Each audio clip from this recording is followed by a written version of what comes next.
여기 지금 요약본에는 제가 드린 것이 빠져 있어가지고, 한데, 복잡하지는 않지만 그 인식을 굉장히 알아둬야 신지 근대화론을 정당화하기 위해서 대학은 제국을 어떻게 바라보냐, 이런 문제예요, 사실은.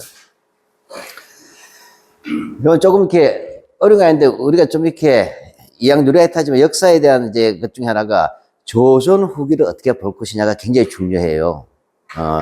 우리가 이 조선 후기를 바라볼 때, 여기에서 우리 동문들께서는 고등학교 때 조선 후기를 볼 때 우리가 배운 것은, 자본주의 맹아론으로 배웠어요. 자본주의 맹아론. 그러니까 실제 이것을 이제 고등학교에서나 대학교에서 이 자본주의 맹아론이라는 자체를 안 쓰지만 그 서술 내용은 자본주의 맹아론이라는 입장에서 조선 후기의 사회 경제적 변화를 쓰고 있다, 이렇게 되죠. 그럼 한번 추억의 이론 알게요. 혹시 자본주의 이행 논쟁 옛날에 그 서클 시대 때 공부하셨어요? 자본주의 이행 논쟁. 이 자본주의 이행 논쟁이라고 하는 부분은 쉽게 말하자면 봉건사에서 자본주의를 어떻게 가느냐 하는 문제잖아요. 그렇죠. 예, 돕스위즈가 나와야 되는 거예요. 80년대 운동권들이라면. 돕스위즈 논쟁. 그러니까 영국 런던 대학교의 모리스 돕 하고 그다음에 폴 스위지 두 사람이 이제 보는 거예요. 즉 봉건제에서 자본주의는 어떻게 만들어지는가 하는 부분이고, 우리는 이제 이것을 따라서 경제사가 아니라 고전적으로 우리가 배울 때는 마르크스의 자본론에 보면, 다스 카피탈에 보면 본원적 축적의 재과정이라는 말이 나오죠. 그래서 어떻게 자본주의가 온몸에 털구멍에 그 오물을 묻히고 피와 오물을 묻히고 등장하게 됐는가 하면서 자본주의의 폭력성, 자본주의는 그 성장하는 과정이 폭력적이었다는 것을 쓰는 게 본원적 축적의 재과정이에요. 프리미티브 어큐뮬레이션이라고 하는 자본론 1권에서. 그것은 왜 그러냐면 그런 거죠. 이런 배경을 아시면 이 뉴라이트를 저는 이제 뉴라이트 비판을 통해서 우리 역사식을 더 깊게 가지는 게 좀 더 의미가 있다고 보여지기 때문에 단순히 이거 비판하는 건 뒤집어기만 하면 되는데, 그러니까 마르크스가 얘기를 때린 거예요. 우리가 흔히 얘기하는 베버 같은 사람들은 뭐냐면 자본주의의 정신이 뭐냐 할 때 금검 전략과 소명의식이지 않습니까? 기독교 소명의식. 따라서 뭐냐면 내가 자본가가 된 것은 뭐냐, 내가 경건하게 기도하는 신앙적 종교생활과 그 노동과 검소함, 이런 덕성으로부터 자본가가 탄생했다고 얘기하는 거예요. 흔히 옛날 70년대 80년대 드라마 보면 거짓 있으면 저 사람은 어릴 때부터 공부 안 했어 그래, 이런 게 있잖아요. 게으르고. 이러니까 마르크스는 그게 아니다. 이게 철저하게 수탈을 통해서 이루어진 거다. 폭력적 과정이다. 그래서 자본론 가운데 가장 역사적 서술을 한 것이 본원적 축적의 재과정이라는 부분이에요. 나머지는 전부 다 뭐냐면 굉장히 변증법적으로 이론적이잖아요. 그죠? 추상화시켜서. 근데 본원적 축적의 재과정만은 굉장히 문장이 격정적이고 문학적이에요. 그럴 때 마르크스는 봉건제의 태내에서 자본주의가 나온다는 얘기잖아요. 그죠? 외부로부터 주어지지 않고, 즉 봉건제 바깥에서 자본주의가 만들어지는 게 아니라 봉건제 자체의 분해 속에서 자본주의가 나온다. 이게 변증법적 가정이죠. 변증법은 자기 자체가 내부적으로 이른바 정반하 있다는, 그런 게 있다는 거죠. 그런 틀이 있는데, 그걸 구체적으로 경제에 대한 이 모리스 돕 같은 경우에는 농업에서부터 나온다고 봤어요. 농업의 생산 과정에서 뭐냐면, 흔히 말하면 농업에서 생산력이 증대하고, 생산력이 증대하면 잉여 생산물이 나오죠. 잉여 농산물이 나오면 이것을 어떻게 한다? 잉여를 있으면 시장 판매한다. 그죠? 이렇게 하면서 국지적 시장이 형성된다. 국지적 시장이 형성된다. 이런 속에서 뭐냐면 이제 농업과 수공업이 분해가 된다. 이런 다양한 얘기를 하는 것이 돕이에요. 그래서 모리스 돕의 개념은 농업 내부로부터의 분해. 예. 차라리 USB를 얘다 다운받아 버리지. 그게 안정, 이게 이렇게 불안한지 모르겠네. 아니, 내가 이걸 걸어서 그런가? 이 선이? 아니. 누가 접촉하려고 된다. 네. 예, 뭐, 어려운 것 같지만, 예. 그렇게 해서 뭐냐면, 그 잉여 농산물이 만들어지니까 남은 잉여 농산물을 팔다 보니까 여기서 뭐냐면 시장이 형성된다. 그 국지적 시장이 만들어지고, 그러면서 농업과 수공업이 분리가 된다. 뭐 이런 식으로 쭉 보는 거예요. 이것은 영국의 모델을 쭉 한 겁니다. 예, 이렇게 되는 것이고, 예. 그 다음에 스위즈는 뭐냐면 스위즈는 아니다. 유통 과정이 오히려 생산 과정을 작동한다. 즉, 뭐죠? 우리가 아는 그 원격지 무역 있잖아요. 16세기 이래로 뭐 이렇게 후추 같은 거 가져오고 하는 거 있잖아요. 유럽에서. 이런 이 상업에서부터 뭐냐면 상업의, 그러니까 원격지 상업. 이거 원격지 상업을 그냥 간단하게 얘기하면 무역이죠, 무역. 네. 이 원격지 상업을 통해서 뭐냐면 그 외부로부터 유통 과정을 매개로 하면서 봉건지가 해체되고 자본주의가 나온다 하는 것이에요. 우리가 세계사 공부를 할 때 보면 그래서 두 가지가 다 나와요. 하나는 영국사를 할 때는 혹시 그거 들어봐요. 테넌트, 차진홍이라고 있어요. 네, 차진홍이라고 하는데 테넌트란다. 차진홍이라고 한 부위 등장한 걸 놓고 얘기해요. 요 차진홍이 바로 자본주의적 농업을 하는 사람들 이런 뜻이에요. 이렇게 이야기하고, 그래서 우리가 서양사 보게 되면 이 영국에서 차진홍이 등장하면서 농업에서 3분할, 지주, 농업 노동자, 그 다음에 농업 자본가, 이 농업 자본가를 테넌트라고 하는 게 빌린다. 땅을. 이렇게 가는 거예요. 근데 폴스지 같은 거 우리가 보게 되면 뭐냐, 이거는 쉽게 말해, 상인들이죠, 상인. 그쵸? 상인 자본이 등장해요. 상인 자본이 축적되고, 이 상업 자본이 축적되면서 뭐죠? 수공업 자본, 그죠? 를 장악하는 게 선대지의 자본이잖아요. 그러다 나중에는 이 상업 자본이 처음에 수공업 자본을 했지만 나중에 수공업 자본이 성장하면서 수공업 자본이 상업 자본을 먹어가면서 산업혁명으로 간다. 이런 것들이 있단 말이에요. 그런 길이 있다는 것이죠. 그러니까 한국에서는 이 이론을 받아들이는 거예요. 이 이론을. 즉, 이 부분은 일찍이 식민사학자들은 어떻게 되냐면 식민사학자들은 뭐 고대사는 상략하고 조선 후기를 바라볼 때 1910년대, 1909년에서 10년대 이 일본의 경제학자가 조사를 해요. 유명한 경제학자가. 조사를 했더니 뭐냐면 일본과 비교했을 때 1000년이나 뒤떨어져 있었다. 이렇게 얘기한 거예요. 이 부분을 이해해야 이 대한제국에서 자멸론이 이해가 된다. 식민사학의 내용을 받아들인 거예요. 뉴라이트는 상당 부분. 그래서 일본의 그 학자가 할 때, 즉 조선 19세기 말에서 20세기 초의 대한제국은 뭐냐? 일본의 고대 사회에 해당한다고 보세요. 고대 사회. 이게 굉장히 중요한 거예요. 고대 사회. 즉 일본보다 1000년이나 뒤떨어졌다. 이 말은 다른 말로 하면 일본이 대한제국을 식민지로 삼음으로써 고대 사회에서 바로 자본주의로 이해시켰다. 건너뛰어서 중세를 안 거치고 이해가시겠습니까? 그게 바로 식민지 근대화론이에요. 식민사학자들의 식민지 근대화론은 대한제국이라고 하는 시대는 일본의 고대 사회로서 일본보다 1000년이나 뒤떨어진 것이었고 일제의 식민에 의해서 불과 몇십 년 만에 근대 자본주의로 등장했다. 따라서 뭐냐? 일본 식민사학자들은 오히려 은혜를 줬지 않느냐. 이게 식민지 시혜론이죠. 즉 식민사학자, 일본의 제국주의 사학들의 입장은 바로 식민지 근대화론이긴 한데 거기에 강하게 있는 것은 식민지 시혜론이다. 따라서 뭐냐? 오히려 고마워해야 된다. 이런 것들을 가지고 있었어요. 근데 이건 다른 말로 하면 뭐죠? 이렇게 하게 되면 조선시대는 중세가 없었다는 얘기잖아요. 중세가.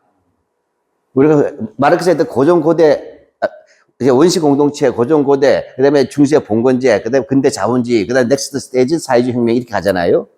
물론 사회주의 혁명은 이행기죠. 그 다음에 공산주의로 가기 위한 이행기의 어떤 그런 과도적이고. 근데 이런 기준에 따르자면 중세 부재론이에요. 중세가 없다. 자, 이 부분에 대해서 도전한 거예요. 그래서 이 부분에서 고등학교 때 혹시 들어봤어요? 전시과.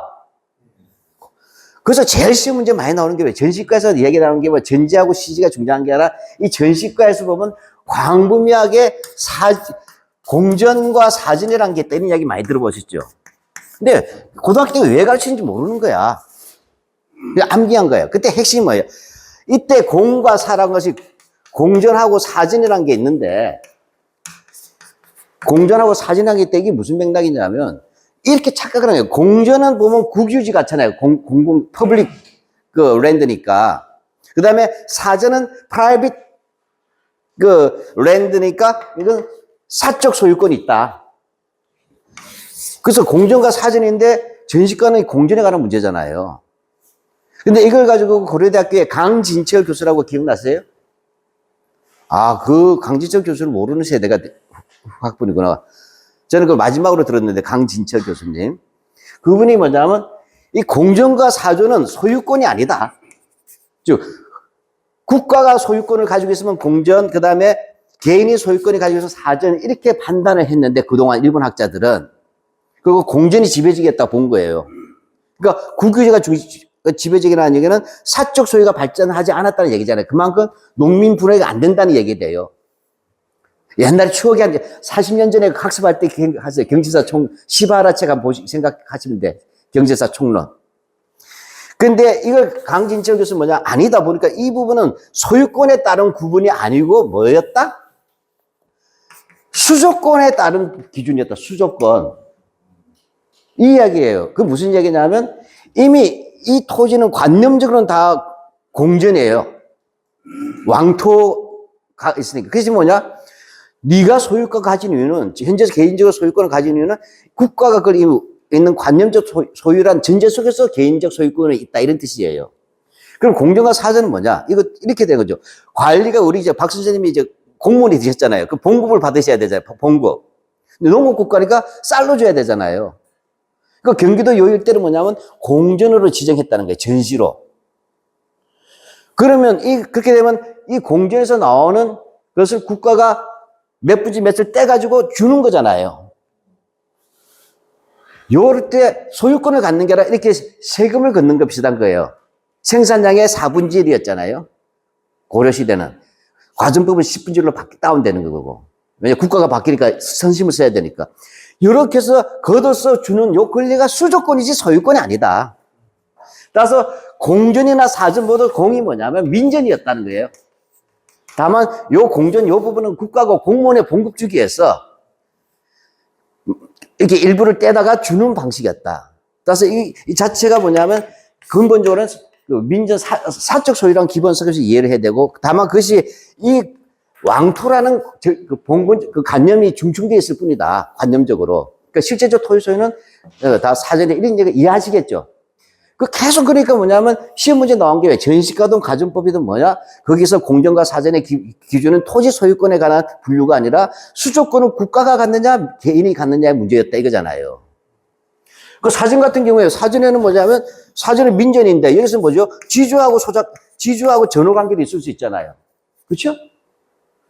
그 다음에 여기서 뭐죠? 그냥 자용론도 있을 수 있다. 이해가십니까? 이렇게 되는 거죠. 고려 말하면 이 지주 전호 관계가 지배적으로 되는 거 아니에요. 그렇죠?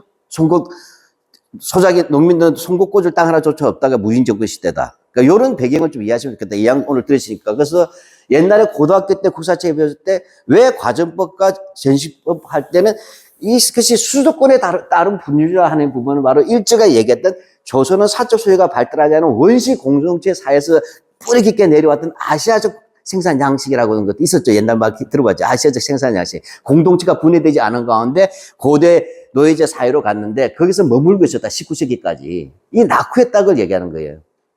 그러니까 거기서 중세 부조론인데 바로 이렇게 하면서 뭐냐면 이제 이 전시가부터 시작해가지고 과정법 이렇게 한 부분을 이렇게 파악하면서 사적 소유가 있었고 그 다음에 지주 전호 관계가 있었다 하면 이건 서양의 그것 아니냐, 봉건제와 같은 거 아니냐 이렇게 간 것이 바로 강진철 교수의 업적이에요. 그래서 중세 부조론에서는 이렇게 우리가 배워왔는데 그러면 그 다음 단계에서 강만길 선생 들어보셨잖아요. 그죠? 고대 사학과 강만길, 그 다음에 연세대학교의 김용석, 그 다음에 고려대학교의 유승주라고 계셨어요. 돌아가셨지만. 그 다음에 서울대학교의 출신의 송찬식, 이 네 사람이 주목이 되는 거죠. 네 사람. 이 네 사람 뭐냐? 이런 얘기예요. 자, 이 중세가 인정이 됐다. 강진철 교수의 업적에 따라서. 그래서 이게 교과서에 실렸단 말이에요. 그러면 임진해란하고 병자호란 이후의 조선사회는 뭐냐 할 때? 일본은 역시 정체론이잖아요. 정체론. 발전이 없었다. 정체론을 깨고 뭐냐? 이 시기를 뭐냐면 봉건제에서 자본주의로 이행하는 시기였다. 이해가십니까? 우리는 이 중세는 이미 고려시대부터 꼽혔고 더 정확하게 이야기하면 통일신라 시대부터 중세가 시작됐다 보는 거예요. 통일신라부터 시작되고 그것이 신라 장적을 이제 분석해서 가는 거예요. 신라 장적 들어보셨죠? 뽕나무가 몇 개 있고 뭐 이런 게 있었잖아요. 그러면 이 중세는 이제 통일신라부터 최소한 이렇게 가서 쭉 갔으면 임진왜란 병자호란의 이유는 뭐냐? 당연히 이것은 봉건주의가 몰락하고 자본주의로 가는 이행기다. 그럼 먼저 자본주의에 싹이 튼다는 거죠. 싹이. 그러니까 싹이 뭐냐면 독일 말로 우클라드다. 우클라드. 우클라드가 독일 말로 뭐냐면 싹. 이걸 한자로 하면 맹아. 자본주의 맹아론 들어보셨죠? 그러니까 요 부분을 이제 해명하는 거예요. 왜냐하면 뉴라이트는 이 자본주의 맹아론을 부정하기 위해서 나오는 거예요. 최초에는. 이용훈의 박사 논문은 자본주의 맹아론은 없었다고 쓰는 거예요. 그것이 반영된 게 대한제국으로 가기 때문에 제가 설명을 합니다. 그러면 어떻게 됩니까? 여기서 좀, 그 자본주의 맹아는 뭐냐? 그러니까 아까 모리스 도프하고 레닌에 있어서 농업에서 두 가지 길이 있잖아요. 프레시언형 길이 있고 아메리카형이 있잖아요. 농업에서 두 가지 이행의 길. 그 두 가지 이행의 길을 할 때 위로부터의 길, 아래로부터의 길, 이걸 한 거예요. 이제. 자, 그래서 여기서는 우리가 레닌에 있어서 농업에서 두 갈래 길을 하게 되면 아래로부터의 길이 있고 위로부터의 길이 있다. 이렇게 보잖아요. 위로부터는 프레시언행이라고 그랬어요. 프레시언행. 이게 독일 같은 융커들이에요, 융커. 융커들이 고통스럽게 질질 끌고 가잖아요. 소작제, 지주제를 끌고 가면서 고통스럽게. 아래로부터 농민들이 자체가 이제 나가는데 그건 고전 아메리칸이라고 그래요. 요것하고 돕수 이제 걔네를 결합해서 농업에서 자본주의가 어떻게 생산되냐 보자는 거죠. 그 농업에서 자본주의 때 이것을 이제 한 사람이 김용섭이에요. 이때 김용섭, 강만길, 송창식, 그 다음에 죽었지만 차문석이라는 분이 다 어디 있었냐면 고려대학교 아시아문제연구소에 있었어요. 그러니까 자본주의 맹아론의 발상지는 고려대학교입니다. 김용섭 저도 석사를 여기서 공부를 했어요. 그러니까 전혀 근데 우리가 이 고려대학교는 일제시대 때 자본주의 맹아론 얘기했던 사람이 월북했는데 그 사람도 고려대학교 보존 전문 교수예요. 우리는 모르죠. 월북했으니까. 예. 자, 그리고 농업에서 뭐냐. 김용섭이 이렇게 보는 거예요. 자본주의란 뭐냐. 그러니까 what is capitalism? 자본주의가 뭐냐면 자본주의는 기계냐 농업이냐가 아니란 거예요. 핵심은 뭐다? 자본과 임노동 관계가 발생하면 된다. 자본과 임노동, 그렇죠? 원래 기본적으로 자본주의에 있어서 뭐냐면 생산관계, 계급관계는 자본가 노동자인데 그 배우는 자본과 임노동, 자기 자신의 육체를 파는 거잖아요. 이 관계가 발생하면 된다. 그럼 어떻게 발생했냐? 영국에서 보니까 영국 하게 되면 땅이 있다. 땅인데 이걸 빌려요. 이걸 차지라고 그러죠. 땅을 빌린다. 차지예요. 차지를 한다. 이게 테넌트예요. 차지농. 빌려서 누굴 고용하냐? 육체밖에 없는 사람. 농업 노동자. 그 다음 이 땅 주인은 누구냐? 지주죠. 자, 이렇게 돼서 뭐냐면 지주는 땅을 빌려준다. 그러면 차지농은 뭐냐? 그 노동자를 고용한다. 그래서 이렇게 하서 땅을, 이 사람은 전문 경영인이라는 게 전문 농업 경영인. 그러니까 어그리컬처 엔지니어다. 요즘 말로 하면. 농업 경영인이다. 이렇게 해서 뭐냐면 여기서 나온 생산물이 뭐냐면 수확량이 단위당 생산이 높아지니까 이렇게 고용할 거예요. 아마 이 수확물 중에서 일부는 지주에게는 지대를 내고, 그죠? 임노동자에게는 임금으로 가고, 그죠? 근데 자기는 이윤을 먹는다. 이게 농업에서의 3분의 1이고 이것이 바로 영국에서 있었다고 그 당시 세계사적인 통설이었어요. 정설이고. 이 부분이 조선에도 일어나더라 하는 겁니다. 임진왜란 이후에. 왜냐면 김효선이 쭉 자료 찾아보니까 원래 이 양반은 자기 농사 지으면 요 정도만 먹고 살잖아요. 소작농은 소작농인데 땅을 빌리는데 이 전체를 다 빌리는 거야. 자기가 소화할 수 없는 정도로. 그 이유는 뭐냐? 자기 혼자 농사 못 지니까 주변에 있는 임노동자 고용해야죠. 무토지민, 토지가 없는 사람들. 이렇게 해서 나온 게 이게 광작이에요. 광작. 넓게 한다. 그래서 뭐냐면 김용석 교수는 조선 후기에도 바로 이렇게 땅을 빌려서 임금 노동자를 써가지고 그 다음에 생산에 나와서 이것을 팔아서 이윤을 챙기는 이런 사람이 나는데 이걸 차진농이라 쓰면 이제 영국식이 되니까 뭐라고 했다? 예, 영국식이 되니까 이걸 뭐냐면 경영형 분홍이라고 했다. 들어보셨습니까? 이공계통인가? 국사식에 다 나온 건데. 경영형 분홍. 이게 서양어로 지금 테넌트에 해당하는 거예요. 그래서 이때 하는 것이 광작이에요, 광작. 물론 그냥 농업 기술이 발달해야 되는 거죠. 임진왜란 이후에 그 생산력을 극복하기 위해서 그 전문 농업 그 경영가가 등장했다. 그래서 이 경영의 분홍이 뭐냐면 노동자를 해가지고 그 다음에 땅을 불리니까 이것이 영국하고 똑같지 않느냐 하니까 이게 뭐냐면 그 당시 세계사적으로 보면 돕스위즈 개념이나 또 영국사의 개념에서 나왔던 이 부분이 그대로 맞아떨어졌다, 실증적으로. 그래서 조선 후기에서 이게 엄청나게 교과서에 실린 거예요. 이게 필수 시험 문제야. 대학 수능에서는. 90년대까지, 90년대. 그 이후에는 이제 바뀌죠. 서울대학교에서 이태진이가 나오면서 이제 출제 경향이 바뀌는 거야.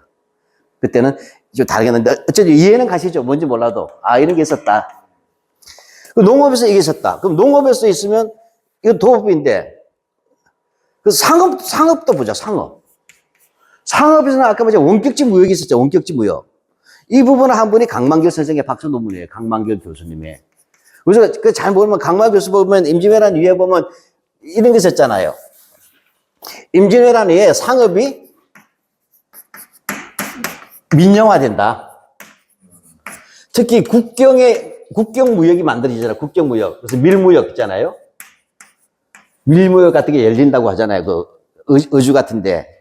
책문후시.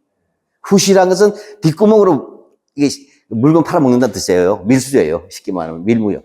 그 다음에 개인 사상 들어봤죠? 사상. 개인 상인들. 관어 상인이 아니냐는 얘기죠. 사상인데 크게 한다 도고. 사상도고. 대표적인 게 뭐 한강을 중심했던 경강상인이 있었고, 송도에는 송상이 있었고, 뭐 이런 게 있잖아요. 그 다음에, 그러니까 경강은 이제 한강으로 들어오는 모든 곡식 물자를 다 받아들여서 무역하는 거예요. 그 다음에 이것이 어디로 가냐? 송도, 개성으로 가서 송상을 거치고, 그렇게 되면 어주로 가죠, 어주. 국경무역까지. 그럼 어주 상인들이 있잖아요. 그럼 그 남쪽으로는 어디가 있냐? 동네가 있다, 동네 상인. 그 동네 상인은 뭐하냐? 일본이나 오키나와하고 무역하는 거잖아요. 일본도 오키나와하고 무역한다. 즉, 일본과 오키나와에서 동네 상인을 통해서 무역을 하고, 이것이 경강 상인을 통해서 서울로 들어오고, 서울에서 다시 개성으로 갔다가, 그 다음에 어주로 가고, 어주에서 뭐냐면 책문후시. 쉽게 말하면, 이게, 바리케이트 뒤에서 한다. 멕시코 국경처럼 미국과. 이렇게 해서 밀무역한다. 이렇게 쭉 이루어지는 그 상업적 루트가 만들어지더라는 겁니다.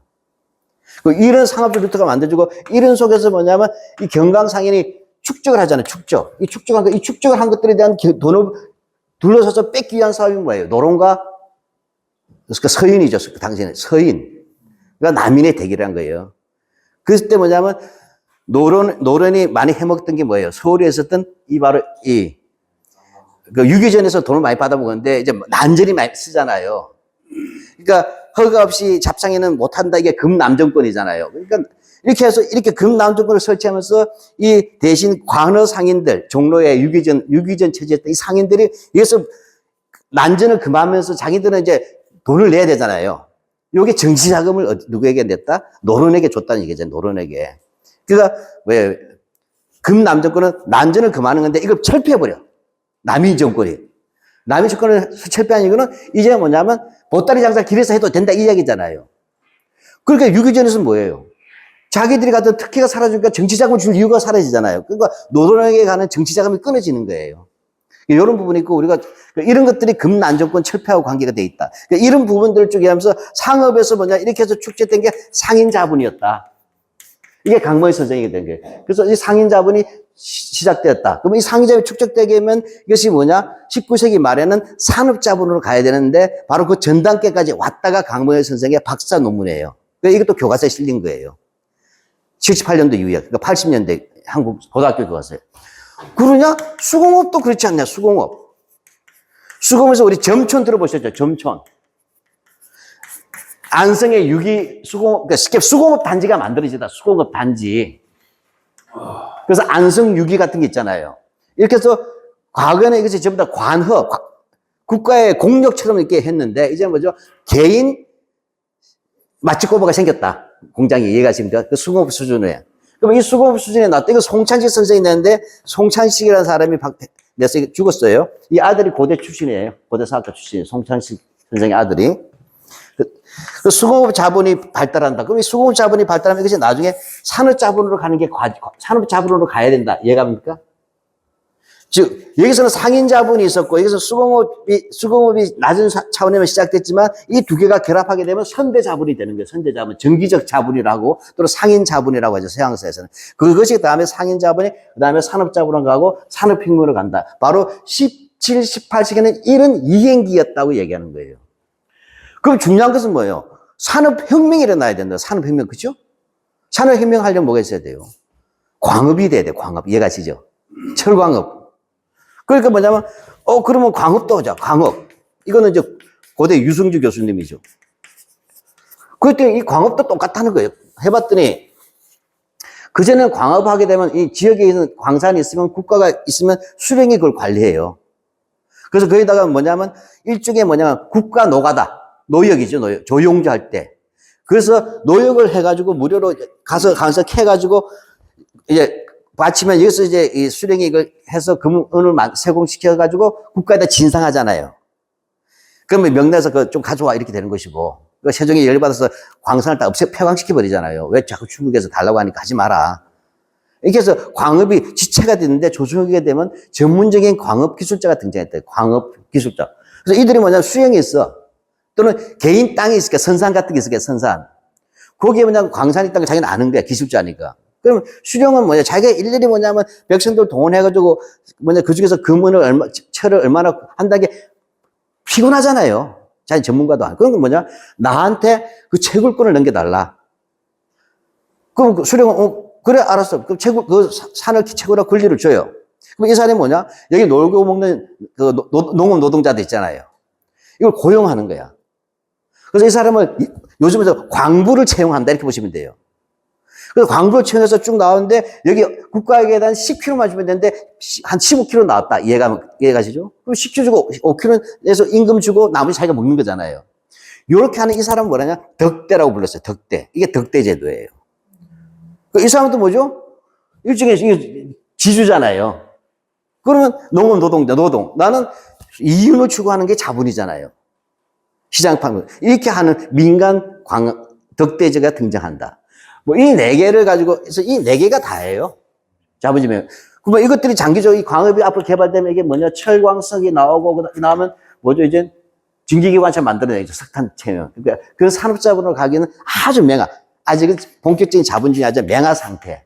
그래서 17, 18세기는 자본주의 맹하고 이런 자본주의 맹하를 반영하는 사회 사상이 등장해야 된다. 그러니까 서양에서 그것이 계몽사상이 나오잖아요. 계몽사상. 근데 우리는 계몽사상까지는 못 가지만 성리학 내부에서 나와. 서양에서는 종교 비판에서 종교 개혁이 나오잖아요. 우리도 그럼 유교에 대한 개혁론이 없을까? 있다. 뭐가? 실학이 나오더라. 이해갑니까? 그 실학은 이런 변화성 속에서 신문제를 부정하게 되고 과거제도 능력분열로 해야 되고 막 이런 실학이 나오잖아요. 그 다음에 정략의 민본주의, 그 다음에 양반에 대한 비판에서 박지원의 양반전, 이게 쭉쭉 또 나왔다는 거예요. 그 실사구시하고. 그래서 이걸 반영한 게 실학사상이다. 그럼 이러한 사상과 이런 변화의 주체는 뭐냐? 그럼 이 전부가 뭐냐? 임진왜란과 병자호란이라고 하는 전후에 대한 복구 사업이었다는 얘기죠. 그렇잖아요. 실제로 우리는 임진왜란 이후에 생산력이 조선 초기로 250년 전으로 되돌아가 버렸어요. 이걸 복구하는데 정조 때까지 걸리잖아요. 세종 때 수확량으로 다시 돌아가려면 정조 때 가야 생산력이 복구가 돼요. 이 복구의 주체가 누구냐? 민중이었다 보는 거예요.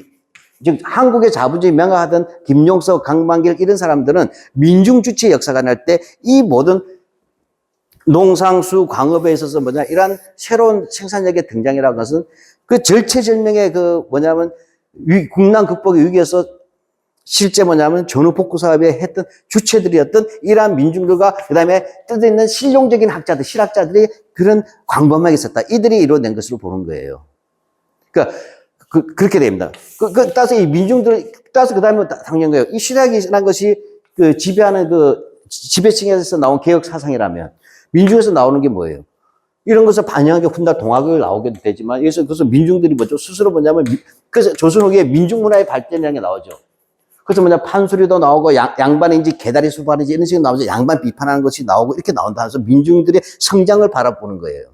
그럼 이 민중들의 성장 속에서 이 민중들이 갈 수 있는 것들과 실학이 계몽주의 사상으로 가서 마치 루소처럼 가져야 되는데 실학이 괜스레 맞아버리잖아요. 1801년에 신유사업으로. 그러니까 이것이 뭘까? 그러니까 대체에서 나온 게 동학이다 이렇게 보는 거예요. 동학.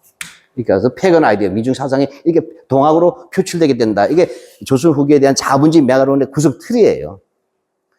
뭐 이렇게 뜬금없는 소리 같지만 이것을 이해하셔야 된다. 자, 그래서 이 모든 것들에서 자본주의 맹화론이라는 게 있었어요. 그건 무슨 얘기예요? 일본에서는 정체성론인데 이 정체성론의 핵심은 조선은 중세가 없었다라는 뜻이잖아요. 중세가 없었다. 일본에서 그냥 고대 사회에서 이때 정체라서 그 침체되었다, 고유했다는 거죠. 물이 고유했듯이 정체했다. 고유했으면 썩지 않느냐. 여기 속에서 당쟁 때문에 망국이 됐다 이거잖아요. 당쟁 망국론 들어보셨죠? 당쟁 망국론의 핵심이 뭐냐? 이건 사대주의 때문 아니냐, 사대주의. 조선은 사대주의 국가였다, 사대주의. 이 사대주의에서 명나라를 지지할까, 원나라를 지지할까, 라는 이런 사대주의 속성 때문에 친명파하고 친원파가 만들어졌다. 이해가시죠? 일본 심사 그게. 이것이 뭐냐? 민족성이 분열되는 것이고. 그 다음에 임진왜란 직전에 동인서인 남인국에서 사색당파가 나오지 않았냐. 조선은 일본이 망한 게 아니라 조선 자체가 유교에 빠지고 사대주의에 빠진 채에서 정체가 되고 그다음에 민족 분열이 되고 당쟁 때문에 망했다. 이게 당쟁 망국론이에요. 근데 여기서 뭐냐면 아까 말씀드렸던 우리 선배학자들은 중세 부재론이 아니라 오히려 중세에서 근대로 가는 이행기로 파악한 거잖아요. 그렇죠? 그래서 식민사관이 사라져버리는 거예요. 이것이 뭐냐 78년도에 완성이 된다. 한국사에서는. 역사적 구성이, 소설이. 그래서 이로써 식민사가 끝났다고 보는 거예요. 근데, 여기서 서울대학교 이태진이 들고 나온 거예요, 이태진이. 이태진이 들어와서 이태진이 고민한 것은 뭐냐? 당쟁 망국론을 부정해야 되겠다. 당쟁 망국론을. 혹시 그래서 나온 게 뭐죠? 붕당 정치 들어보세요, 붕당 정치.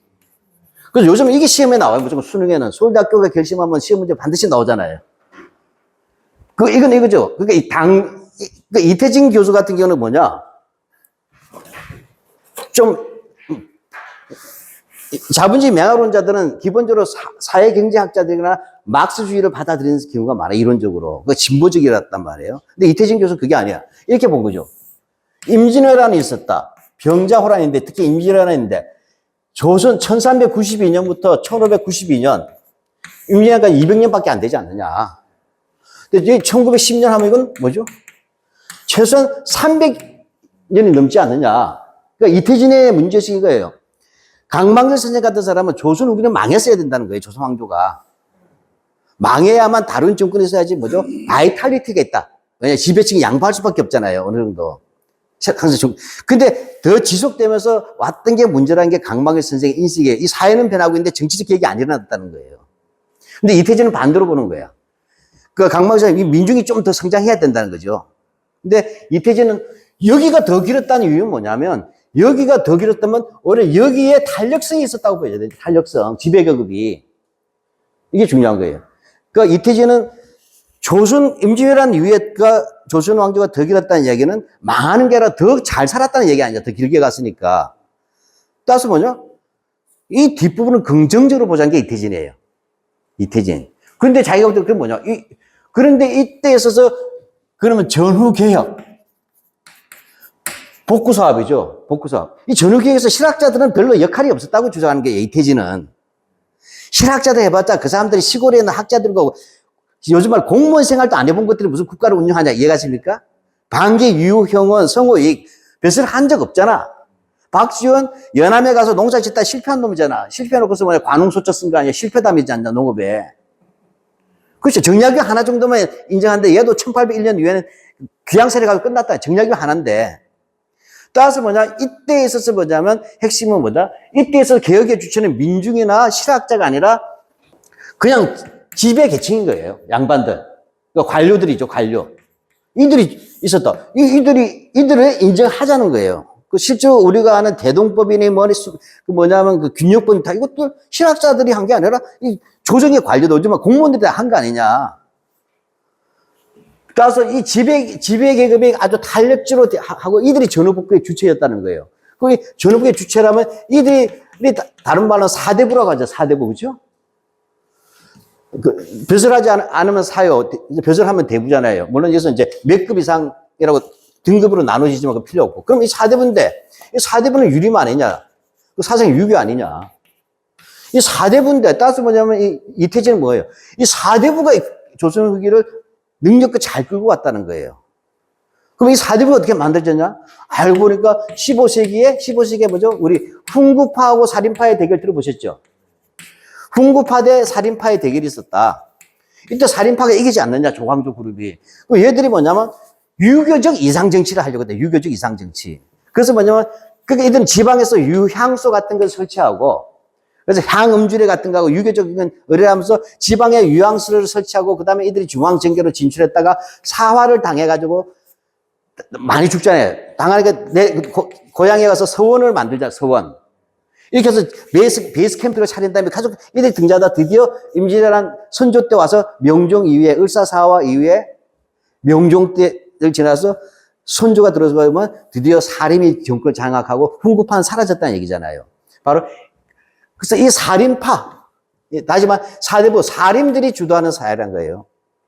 그렇게 얘기하면, 그러면 요즘 시험에 뭐냐면 유향소 설치 운동이라는 게 시험에 꼭 나오는 거야. 이태진의 개념을 받아들여야 되니까. 그렇게 돼서 서원 같은 거 이야기하고, 그 다음에 이들이 뭐죠? 그러면 이들이 뭐냐? 당쟁망국이라고 하는데, 당쟁이라고 하는 것을 부정하는 거예요, 이태진은. 당쟁이라는 용어를 쓰면 안 되고, 붕당이라고 써야 된다, 붕당. 붕당은 뭐냐? 전통적으로 유교에는 소인과 군자와 소인이라는 세계가 윤리적으로 있다는 거예요. 그 소인들은 이익을 위해서 모이고, 군자는 의를 위해서 모이기 때문에, 이들은 서로 어울릴 수 없다. 따라서 이렇게 해서 소인의 당이 만들어지고 군자당이 만들어지는 것이 바로 의를 쫓느냐 이를 쫓느냐는 함께 할 수 없기 때문에 당연히 나눠져야 되는 거 아니냐. 이게 붕당론이에요. 그렇죠. 그 양수의 붕당. 그거를 조선에다 대입시켰다. 이태진 교수는. 왜냐하면 그 송달에서 구법당, 신법당이라는 게 있었잖아요. 뭐 그런 것처럼. 그러니까 조선에서 또 자연스럽게 뭐냐면 사림들은 의리 분별을 하는 그룹들이기 때문에 당연히 노론은 노론대로 또 서로, 남인은 남인대로 각각의 의리를 가지고 붕당을 만들었다는 거예요.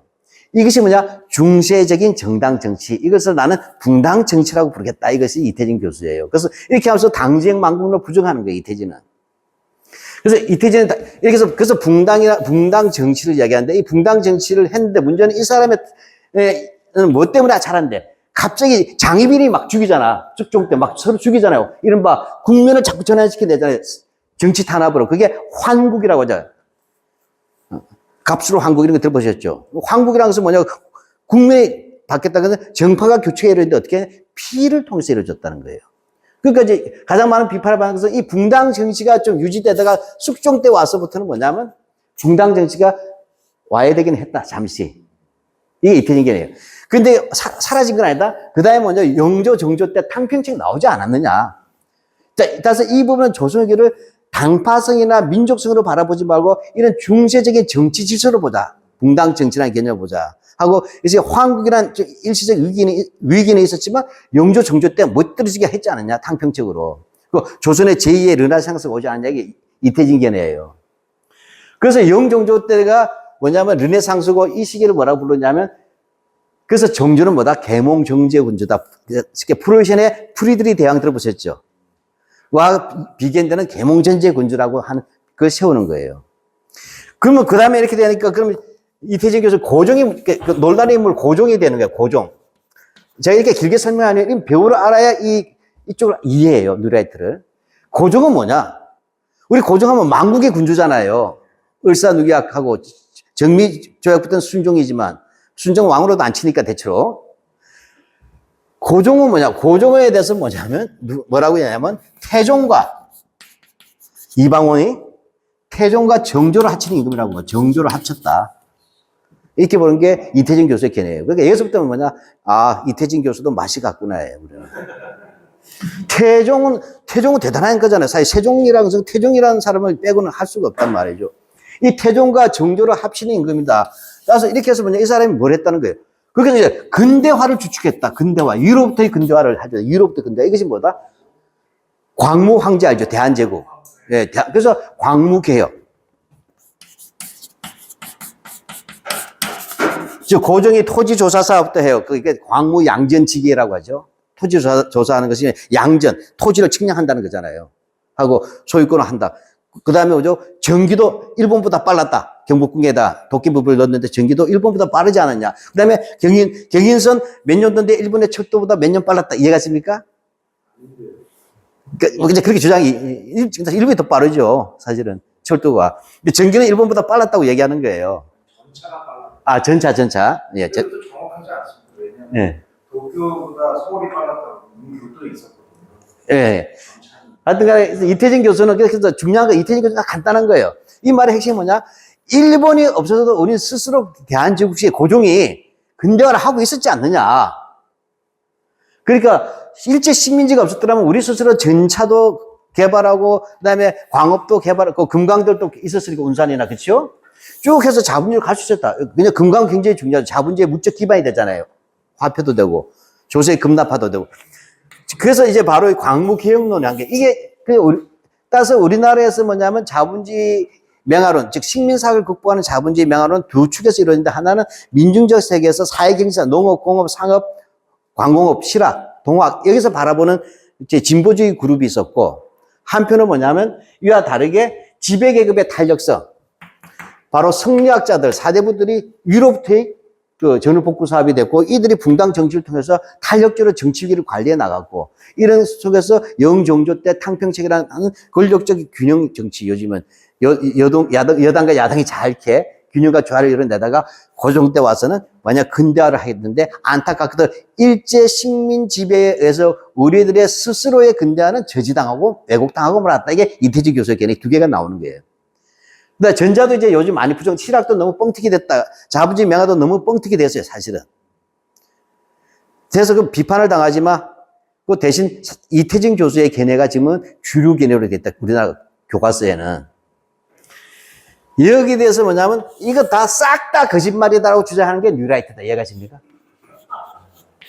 그런 거 없었고 지주 소작한 게 아니야. 조선사회는 왜냐면 지주하고 이제 전호라 그러죠. 전호. 지주하고 소작하고는 달라요. 지주 소작제하고 지주 전호제는 다른 거예요. 지주 전호제는 뭐냐? 이건 중세적 개념이야. 다른 말 인신적 구속이 있다. 신분적 예속이 있다는 얘기예요. 다른 말로 하면 옛날 마르크스식으로 얘기하면 경제 외적 강제라는 말 들어보시죠. 그러니까 왜냐하면 중세에 가면 다른 동네 못 가잖아요. 일본 같은. 그 다음에 개인적인 처벌도 당하자 양반들한테. 그 사형이라 그러죠. 당한다. 그러니까 신분적 예속이 있으면 전호라고 부르는 거예요. 중세의 소작농은 전호라고 부른다. 이렇게 된 것이고. 그 다음에 지주 소작이라고 부를 때는 근대적인 계약 관계를 말해요. 근대적으로 소작 계약을 써야 되는 거예요. 이것은 경제적 강제죠. 유일한 동기는. 내가 마음에 안 들면 안 해도 된다는 얘기예요. 근데 이제 우리는 대부분 지주 전호제가 있었고, 이 지주 전호제가 무너지면서 이제 뭐냐면, 근대로 간다고 보는 것이에요, 우리는. 근데 뉴라이트의 안병직은 그것이 아니고 조선후기는 지주 소작 관계. 이것이 아니고 대부분은 뭐냐? 주호와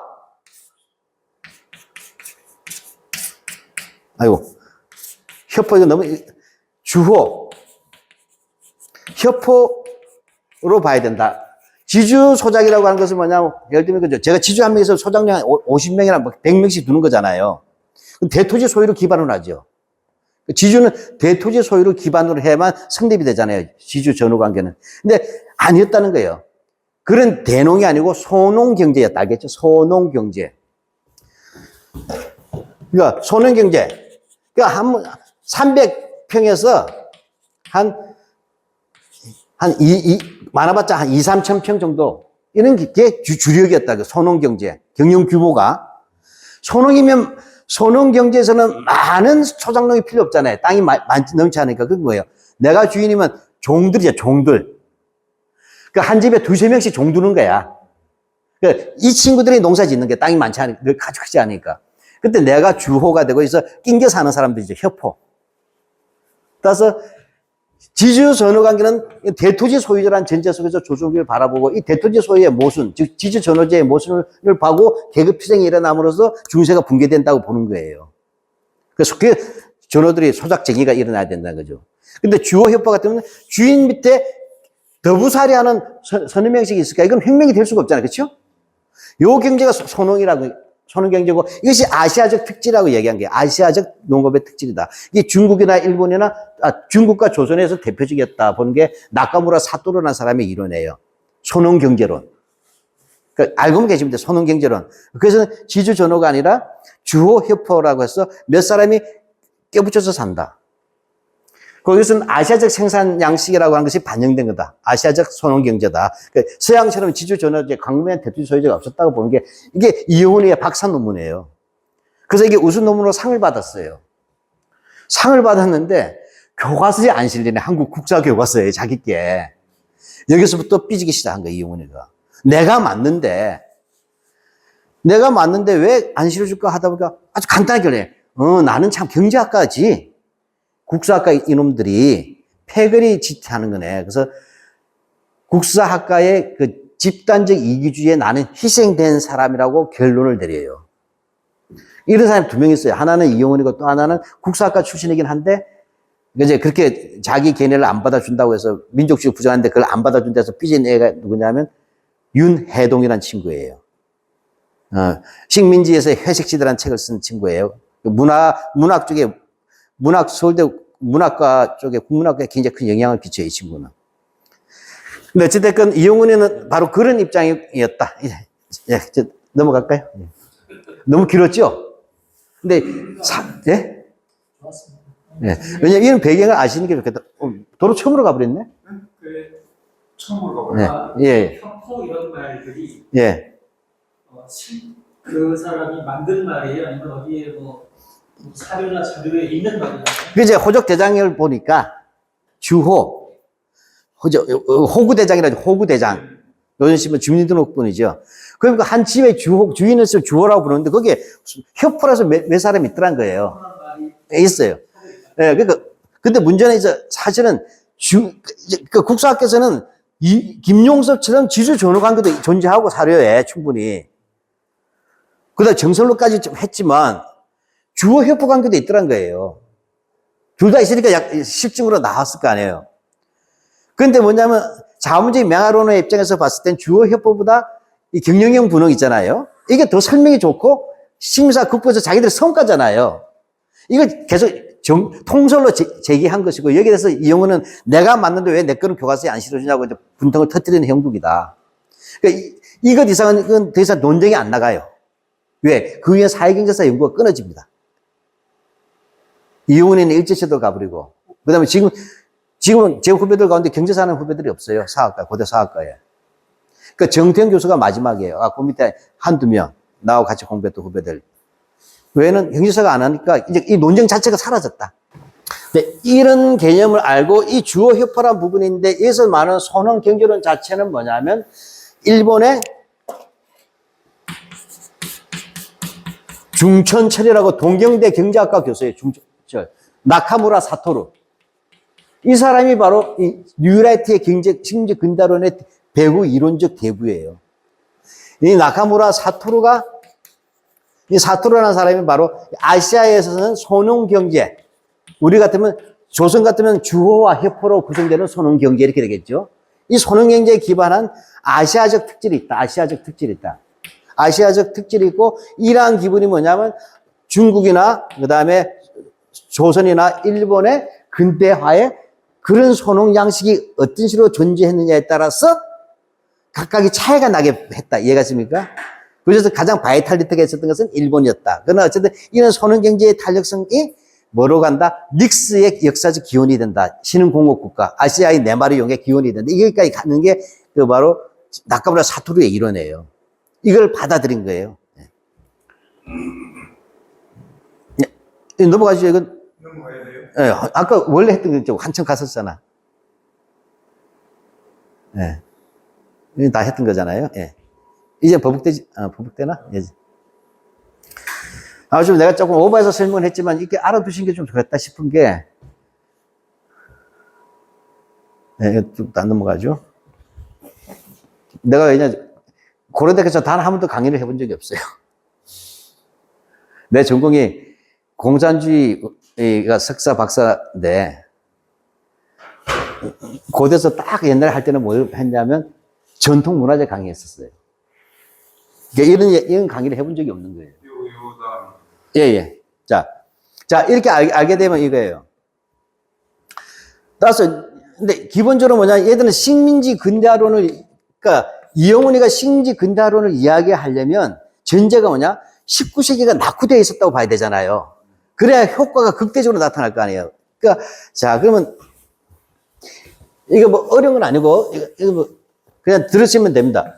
이 식민지 근대화에서 기본적인 틀은 뭐냐면, 식민지 근대화에서 경제사를 어떻게 보느냐, 경제사를 볼 때, 이거죠. 첫째가 뭐냐면, 19세기를 디스해야 한다는 거예요. 즉, 조선 후기는 중세에서 근대로 이행이 되는 게 아니라 그냥 조선 후기는 농업 생산력이 확 떨어진 시기였다. 이해갑니까? 그러니까 19세기는 흉년지고 이렇게 해가지고 농업이 후퇴한 시기다. 퇴행적인 시기였다고, 19세기를. 강방기 선생은 이행기로 봤는데, 여기는 이행기가 아니라 농업 생산력이 저하되는 중세적인 시기였다는 거예요. 그래서 19세기 디스론이야. 19세기 디스하는 거야. 디스카운트 하는 거예요, 전제. 두 번째로, 이렇게, 그 다음에 한 게 뭐죠? 통계를 활용한다. 일제시대. 그래서 뭐냐? GDP를 보는 거예요, GDP. 이건 이제 정근대는 GDP가 안 나오지만 근대는 GDP가 나오잖아요. 일본 같은 데 나오니까. 우리는 식민지 조선에도 1920년대부터는 인구 센서스도 되고, 그 다음에 통계가 된다. 전국적으로 조사하는 거 있잖아요, 요즘. 네, 한단 말이죠. 그 GDP를 했더니 뭐냐? 19세기가 있고, 그 다음에 1910년 있고, 1920년 있고, 30년, 40년 있으면, 이때가 이렇게 올라가야 되죠. 그죠? 여기는, 이렇게 돼야 될 거 아니에요. 19세기를 디스했으니까. 근데 따라서 일제가 10년 이후에 식민지 지배를 하다 보면 이것이 뭐냐, 이렇게 했다가 이렇게 갑자기 오르더라는 거예요. 그래프가, GDP가. 물론 추산한 건데. 근데 이렇게 가파르게 하기 위해서는 뭐죠? 10년의 기준을 이 밑으로 떨어뜨리면 더 가파르게 오르겠죠. 그 1910년 초를 더 밑으로 다운시키면 된다. 이해갑니까? 다운시키면 이렇게 한 게 아니라 다운시키면 이렇게 가버리죠. 그래프가. 요런 식으로 했다는 거 알겠죠? 근데 1910년에 있어서 뭐냐면 농업 생산력이라고 한 것을 얘들이 이렇게 하면서 이렇게 확 올리면서 하다 보니까 연평균 3.5%의 경제 성장률이 나오더라고요. 연평균 3.5%인데 이게 당시 식민지 본국이 일본과 같더라는 거예요. 이제 이해가셨죠? 요 틀을 먼저 이해하시기 낫다고 봐요. 그러니까 여기서 핵심은 19세기 말에서 20세기 초에는 통계가 없잖아요, 조선에. 그러니까 이것을 최대한 낮춰잡아야 낮춰잡기 위해서는 19세기를 디스할 수밖에 없잖아요. 이 디스하다 보면 대한제국은 스스로 망한 나라가 돼야 되는 거예요. 이들의 논리 구조가. 그러니까 얘들은 굉장히 조작적인 역사 수술을 한다는 거예요. 의식적으로.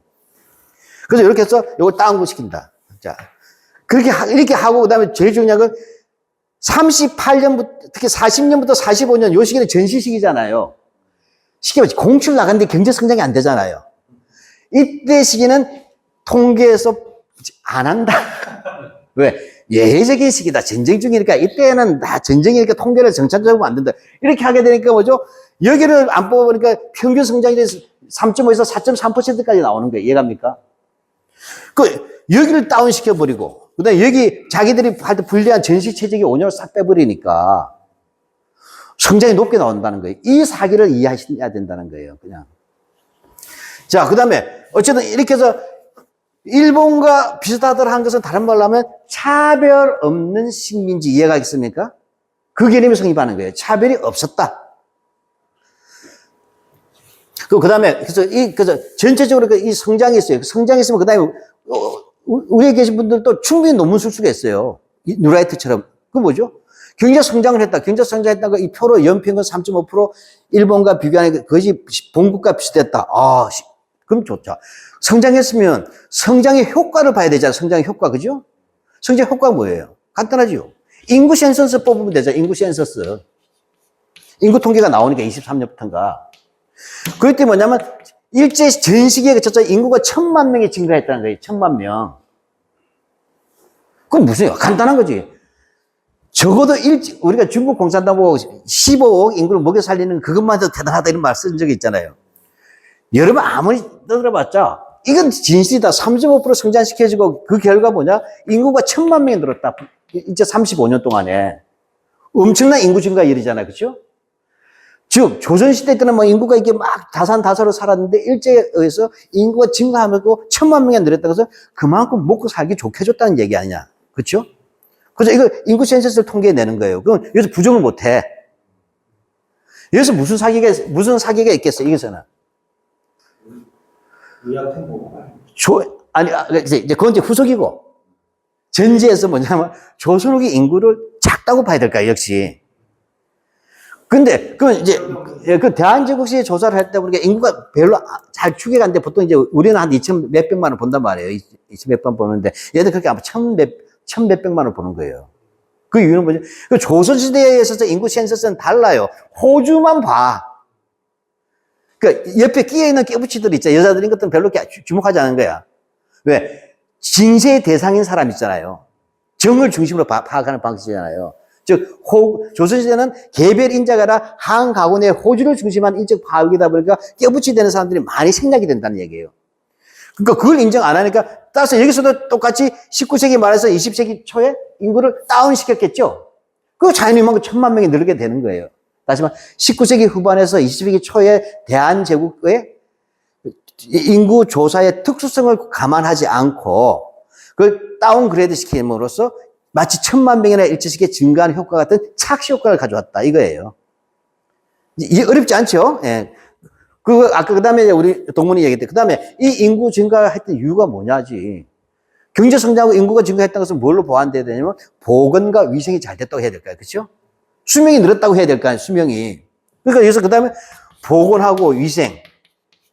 그러니까 이거 찾으면 돼. 조선총독부 통계연보 가지고 와서 의사 숫자가 몇 명 늘었는가, 병원이 몇 개 늘었는가 찾으면 쓰면 되는 거야. 이게 무슨 역사학이야. 이렇게 가는 거예요. 그래서 이 보건과 위생을 무척 강조하는 겁니다. 보건과 위생 플러스 영양 상태.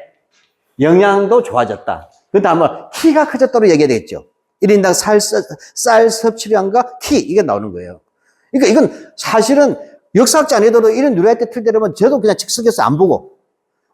옆에 조선총독부 통계연보만 딱 20건 갖다 놓고 요 분야 뽑으면 쓸 수 있잖아요. 그래프만 쭉쭉 그리고 이것이 사실이다, 팩트라고 쓰면 되는 거예요. 그러니까 이해 구성입니다.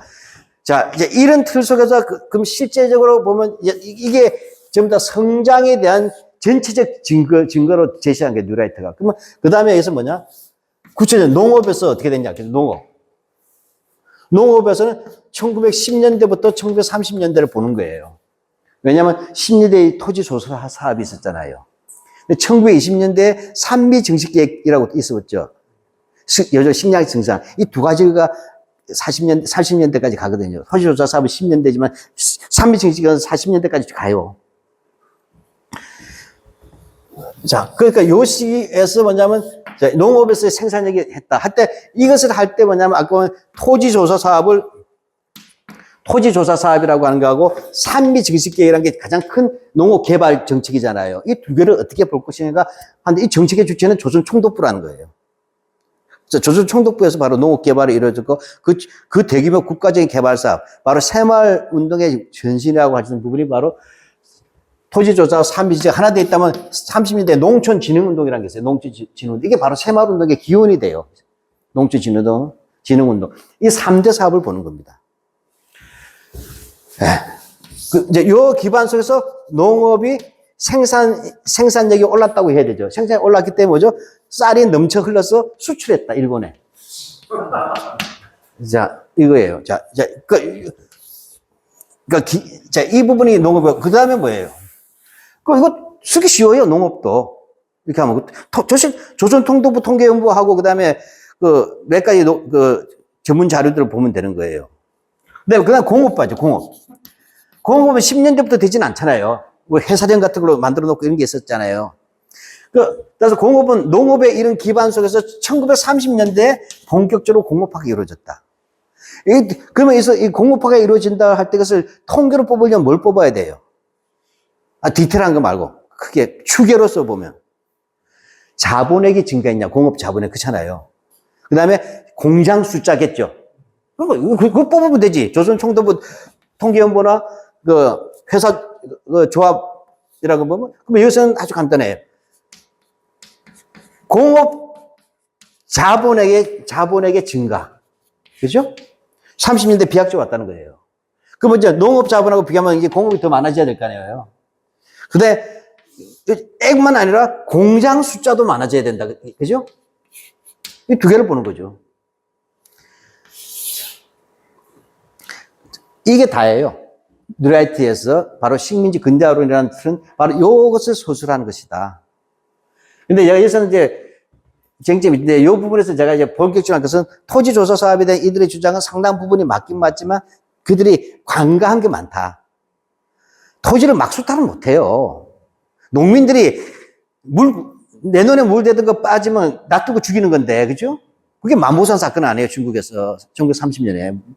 물길 싸움 했잖아요, 중국인들하고, 농민들하고. 그러니까 막 가져가는 게 아니죠. 가져가기 용이한 부분이 있었겠죠.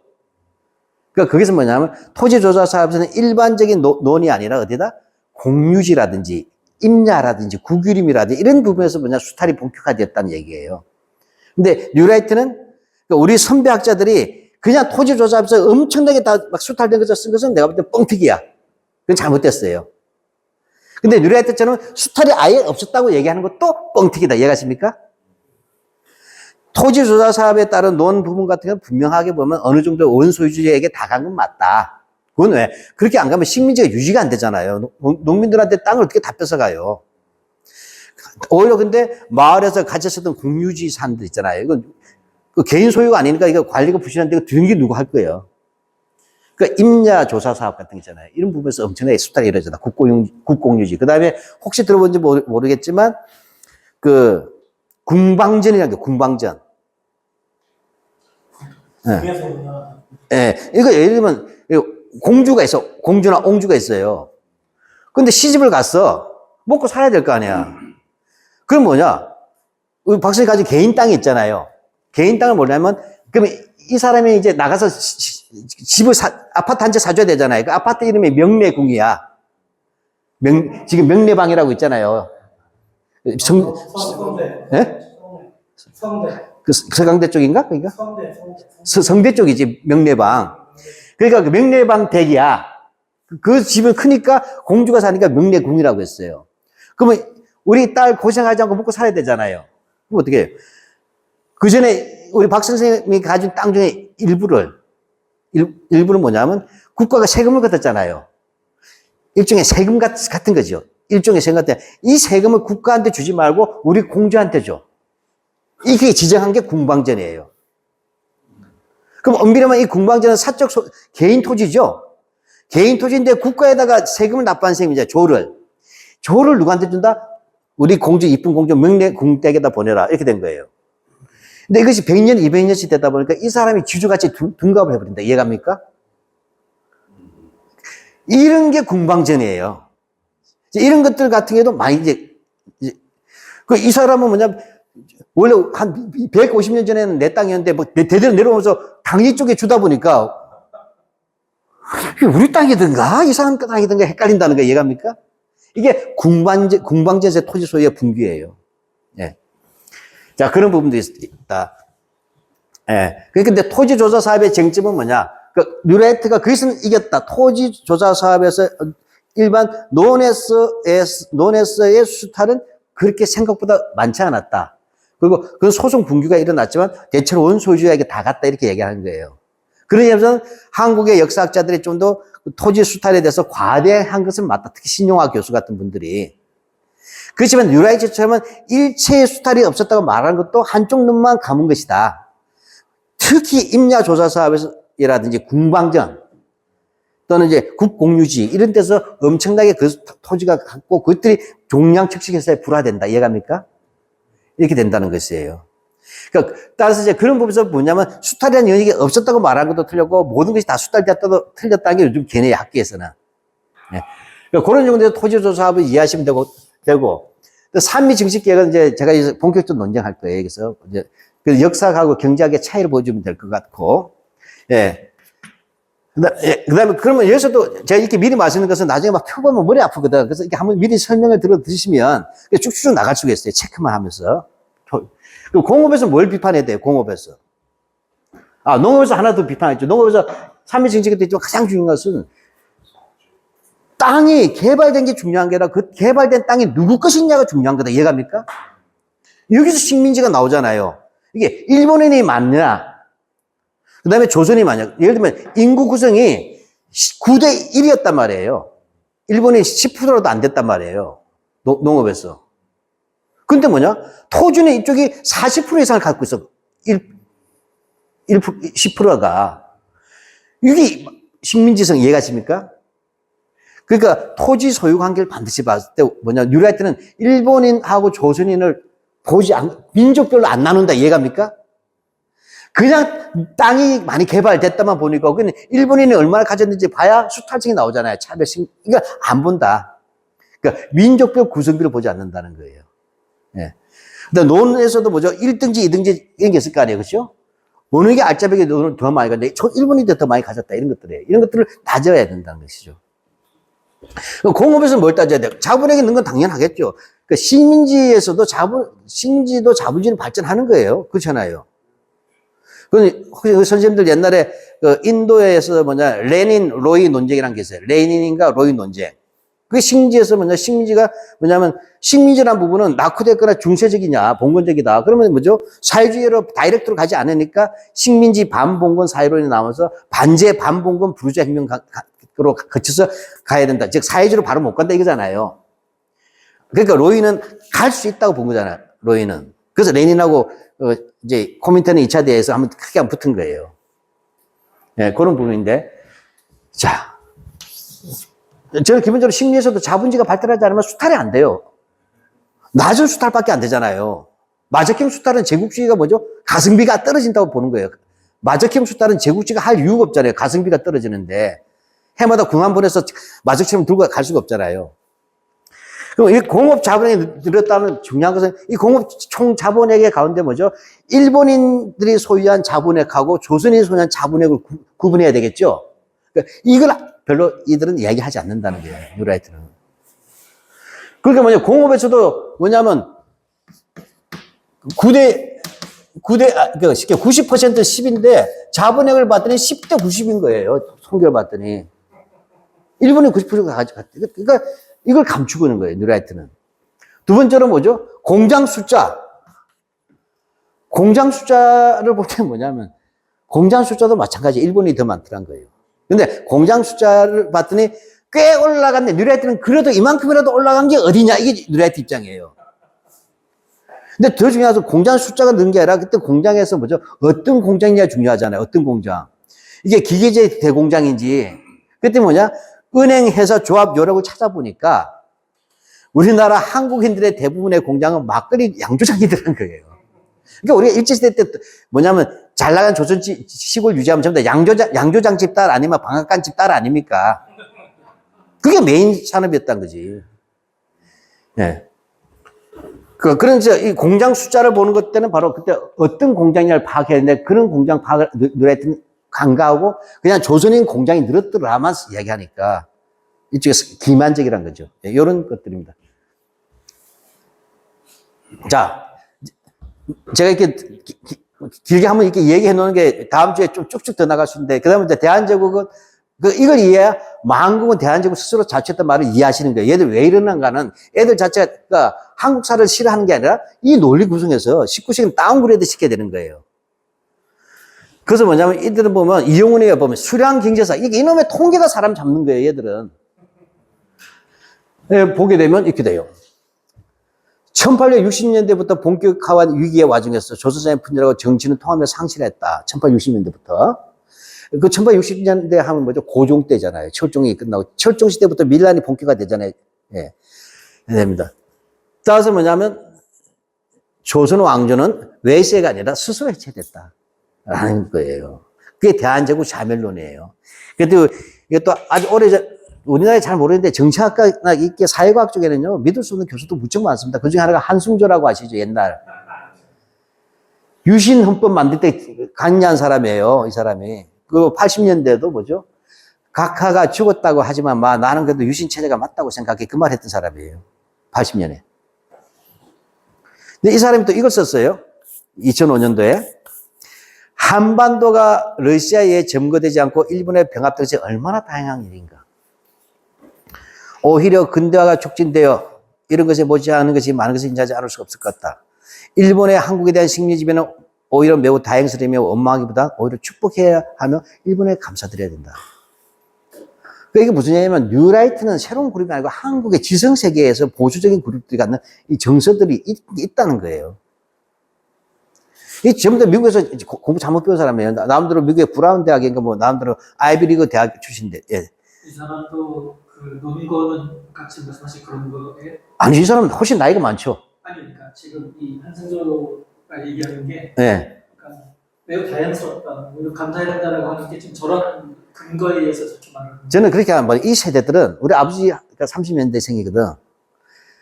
나는 일제에서 30년대 교육 받은 세대들이 가장 문제가 많다고 봐요. 식민지 노예 교육을 받았어요. 퍼스트 소셜라이제이션, 최초의 사회가 군국주의 파시즘으로 받고 그 당시에 일본인들은 문명화된 척 했을 거 아니에요. 시골에서, 그죠? 우리는 이렇게 고시처럼 지나고 있으면서 뭔가지 가졌던 노예적 근성들을 받은 거예요. 이 교육을 받은 영향이 있었다는 거예요. 이러한 부분들이 드러난 거다, 나는. 그러니까 여기에 이런 것들을 역사적으로 통계를 통해서 입증해 내려고 했던 게 뉴라이트였다. 라고 보는 거죠. 예, 넘어가죠. 자, 그렇게 되면, 여기서 제일 중요한 건 을사늑약에 대해서 본격적으로. 그러니까 얘들 모두 한국 사회 모든 걸 다 부정할 수밖에 없어. 을사늑약에 대해서도 뭐냐. 김용삼이라고, 이게 조선일보 기자 했던 친구가 그럴 거예요. 이승만 학당했는데. 자, 을사늑약. 근데 사실 을사늑약이라고 해야 돼. 이게 깝깝한 게 이게 뭐냐. 조약 이름이 없어요.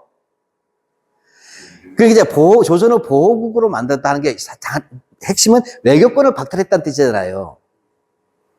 그래서 을사보호조약이라는데 보호조약 하니까 물 진짜 보호해준 게 아니잖냐 이렇게 해서 막 비분관계하다 보니까 알았어. 강제로 했다 해서 을사늑약이라고 쓰는 거예요. 그러니까 학술 용어는 아닌데 을사늑약이라고 많이 쓴 것은 우리 민족적 정서죠. 예. 그러니까 우리는 역사 용어 할 수 있는 게 너무 많아요. 자, 여기서 뭐냐면 핵심이 이거예요.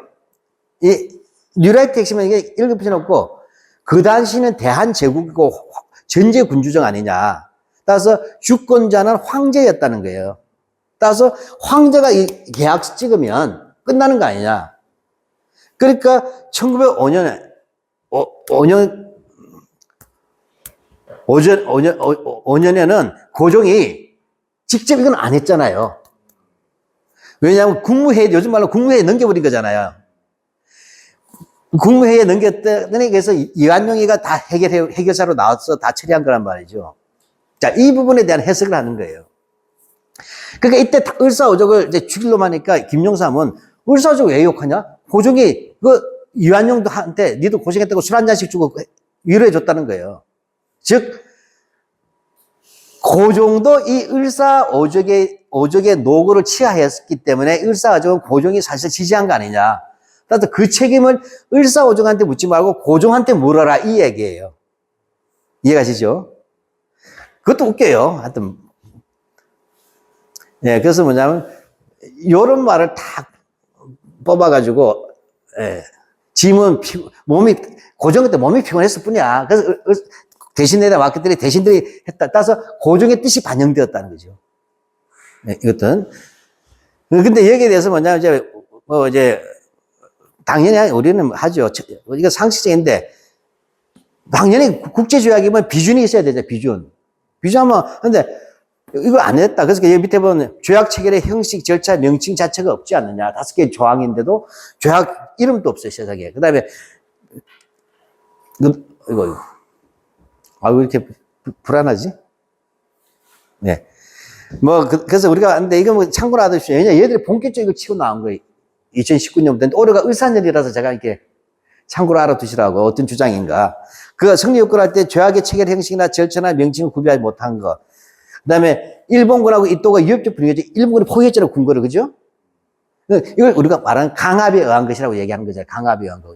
국회를 포기한 거 마찬가지. 지금 비상계엄할 때. 그 다음에 고종이 뭐냐, 그 이후에 뭐냐면 그 이듬해 이게 1905년 11월 17일에서 18일 넘어갈 때 체결됐거든. 새벽에. 근데 불과 2달 뒤에 고종이 무효한다 해서 이 조약은 무효라고 영국 트리뷴지에 시절해요. 나는 억울하다. 이건 무효다 하고 그다음에 뭐죠? 헤이그 특사까지 보내잖아요. 7년에는. 그 1년의 과정을 봤을 때 이건 강압적이다 하는 것입니다. 자, 넘어가겠습니다. 이 김유삼이에요. 이완용은 매국자 행위로 이름을 더럽힌 인간입니다. 그러나 대한민국 멸망의 모든 책임을 이완용과 을사오적에 돌린 것은 옳지 않다고 합니다. 그 을사조약은 고종의 결정이었기 때문에 맞는 말이에요, 틀린 말이에요. 우리는 고종을 옹호하지는 않잖아요. 그러나 고종이 뭐냐면 우리가 강만길 선생 같은 분은 고종을 비판하는 거예요. 무능하고 무책임했다 이런 부분에. 근데 이제 이태준 교수는 고종이 훌륭하다 했잖아요. 그러니까 고종은 그래서 뭐냐면 끝끝내 거부하고 뭐냐 뒹굴었다 이 얘기를 하고 싶은데 얘들은 을사오적이 아니라 어쨌든 고종에게 책임을 돌리는 이유는 뭐냐면 전제 군주에서 고종의 뜻이 있었으니까 을사조약은 합법이란 말하고 싶은 거예요. 김용삼의 본질은 거기에 있다는 거예요. 문장은. 그걸 기묘하게 꼬아놓은 거예요. 그러니까 고종의 결정은 이 말을 하기 위해서 쓴 것이지 을사오적이라는 게 별로 중요하지 않은 거예요. 고종이 결정한 거 아니야 어쨌든 간에. 그래서 뭐냐면 을사오적에게 묻는다면 심각한 정신문화의 지체를 의미한다 라는 거예요. 이게 주장이에요. 네, 넘어가겠습니다. 그래서 여기에 대해서 뭐냐면 주진호 교수라고 이제 이게 넘어갑시다. 이게 넘어가고 중화제국론은 개화파. 자, 근데 제가 딱 그 을사오적이라는 부분은 어쨌든 뭐 이해는 가는데 그건 아셔야 돼요. 고종에 대해서는 민족문제연구소에는 친일 임명사전에 친일파로 안 들어가 있어요. 고종이나 순종은. 그 이유는 뭐겠어요? 전제 군주정이었기 때문에 대한민국이 자기 거였잖아요. 그거를 뺏긴 거기 때문에 자기한테 얻는 것이 없잖아요. 원칙 이해가시십니까? 그래서 그렇게 보시는 게 아니라 고종과 순종은 뭐냐면 친일파가 아니라 망국의 책임을 물어야 되는 거예요. 망국 군주로서 책임을 더 엄밀하게 물어야 된다. 역사적으로. 왜냐면 네가 전제 군주를 한 이유는 이 나라의 강토와 백성들을 보장한다는 전제 속에서 만들어진 거 황제가 된 건데 그것을 이행하지 않았기 때문에 너는 망국의 책임을 묻는다. 따라서 이제부터 너는 왕이 아니야. 따라서 우리는 민주공화국으로 새로 간다. 이런 식으로 우리는 이행하는 얘기잖아요. 근데 누라이트는 갑자기 거품 물어요. 을사오적을 임명사전에 넣는다면 고종도 넣으라고 백분 토론 나와서 떠드는 거예요. 근데 저는 굉장히 그건 망국의 군주다. 망국 군주는 망국에 대한 책임을 져야 되는 것이다. 이런 얘기예요. 자, 그 다음에 당연히 이들이 볼 때 근대화론의 입장이니까 뭐죠? 이렇게 얘들이 국제관계는 이런 거예요. 20세기 전반기는 일본이 동아시아를 주도했다. 전근대에는 중국이 이 중화의 세계로서 쫙 동아시아를 지배해왔다. 그 다음에 1920세기 전반기에는 일본이 태평양까지 주도해왔잖아요. 그죠? 동아시아를. 그 다음에 2차 세계 이후에는 미국이 주도하는 질서였다. 따라서 사대주의라는 것은 옳지 않고 조선은 그 사이에 낀 나라이기 때문에 국제적 질서에 능동적으로 대처해야 됐다. 그래서 조선이라는 나라는 중국이 명나라나 청나라가 국제 질서의 중심이었기 때문에 거기에 살짝 붙어서 했던 것이 바로 사대주의 아니냐, 친명 사대주의 아니냐. 그 다음에 20세기 전반기에 일본이 주도하니까 일본과 쓱 붙은 친일파가 유연했다. 이해갑니까? 해방 이후에는 친미파가 미국이 주도한 나라니까 거기에 붙어서 그래서 이것이 그들이 말하는 국제 정세 속에서의 조선 한반도가 가야 될 하나의 외교 노선이다. 이렇게 되는 거예요. 그런 속에서 얘들은 개화파를 높이 피는 건 이해하죠. 근대화 지상론이니까 개화파가 친일파로 가잖아요. 상당수가. 네, 넘어가죠. 네. 그 다음에 당연히 뭐예요? 얘들은 혁명이라 부르면 안 돼. 이거 봉건 사상이야. 낡은 농민들의. 의병?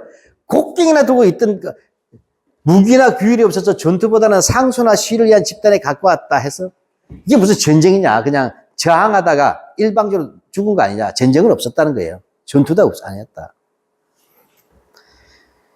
애국 계몽운동은 별로 안 쓰고 개화파만 많이 쓴다. 그래서 얘들 디스하는 거예요. 근데 이제 이런 부분 같은 경우에는 역사학에서도 이제 과장해서 쓴 건 있긴 하지만 아니, 힘이 없으니까 나라가 망한 거 아니에요?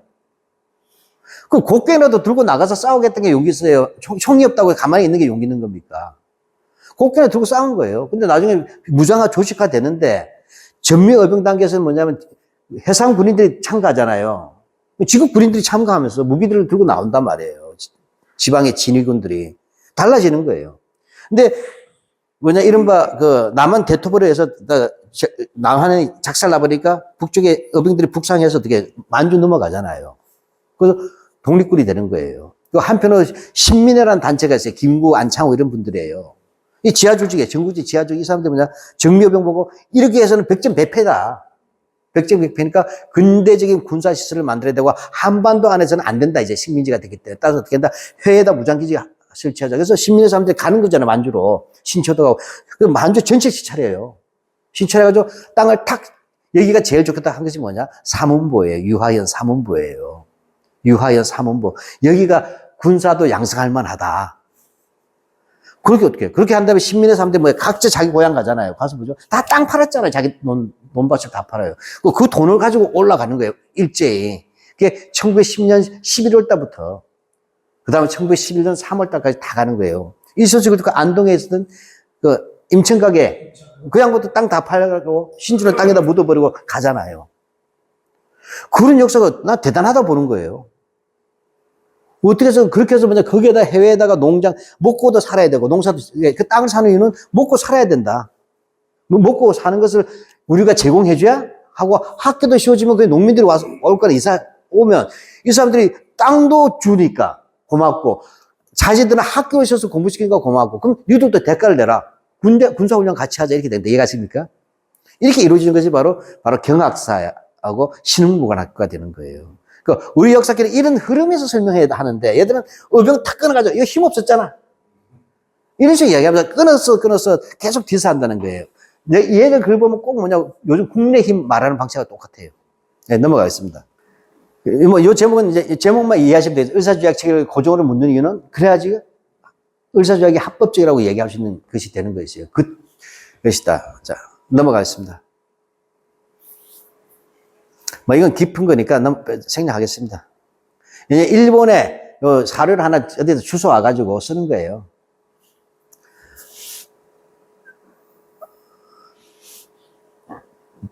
네, 넘어가겠습니다. 이거 강성훈 교수란 분은 일본의 조선대학교 교수예요. 네, 조총련 쪽에서 유명한. 네. 저도 몇 번 받은 인격자예요. 네. 자, 넘어갑시다. 그래서 이 강성훈 교수가 열받아가지고 한국에다 발표를 한 거예요. 책을 냈어요. 의사주의학이 왜 문제가 많은가, 무효인가. 네. 넘어가겠습니다. 이제 이건 내가 나중에 한번 그냥 데이터로 한번 읽어보시면 되는 거니까 이거 굳이 해서 설명 안 해도 된다. 좀 넘어갑시다, 이제. 오늘 지금 시간이 어떻게 됐나? 내가 많이, 예, 쭉쭉 가. 예. 이제 요 부분을 제가 한 이유는, 올해가 을사년이라서 혹시 몰라서, 요런 내용들 한번 참고로 해야 되겠다. 자, 여기도 보면, 고종 암주론이라고, 아까 제가 했잖아요. 네, 그래서 이태진 교수 씹는 거예요. 개혁군주가 아니다. 네.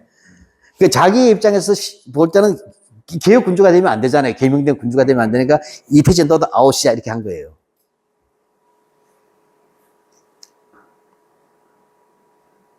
네. 네. 만국의 주요 원인은 고종과 민비의 외교 실패다라고 했는데 또 넘어가겠습니다. 워낙에 디테일한 문제라서. 하여튼 이 친구는 열심히 공부는 했어요. 이용훈이는. 그래서 낮은 수준에서 자기가 다 반박을 하는 거예요. 뒷교 공부는 안 하고. 예, 넘어갑시다, 이것도. 자, 넘어가죠, 이런 것도. 이거는 이제 네.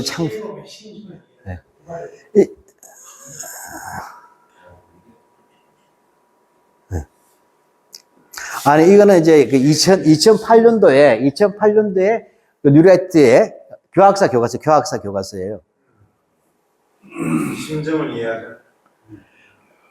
자, 이거 보면 이제 러시아와 조선이 손을 잡는 것에 대체할 길은 과연 무엇이게? 러시아하고 조선이 이제 칠러 정책을 썼다는 얘기잖아요. 했는데, 오직 비상수단으로서 양국의 관계를 차단하는 그 외에는 방법이 없다. 그래서 뭐냐면, 한쪽 손을 절단해야만 된다. 손을 잡고 있으면 한쪽 손을 절단하면 못 잡을 거 아니냐. 그래서 국왕은 허수아비에 지나지 않고 실제 뭐냐면, 요즘 말하면 김건희는 민비였다는 얘기잖아요. 민비였으니까, 이참에 차관에 근무적 학을 지간다. 이것은 한성신보 편집장이에요. 이게 뭐죠? 을미사변, 민비씨에 가담한 놈이에요. 한성신보는 일본인 신문이에요. 서울에 있었던. 전압이 불안정한 거죠? 저기 정부가 램이? 아니 선 정비. 아, 그래요? 네.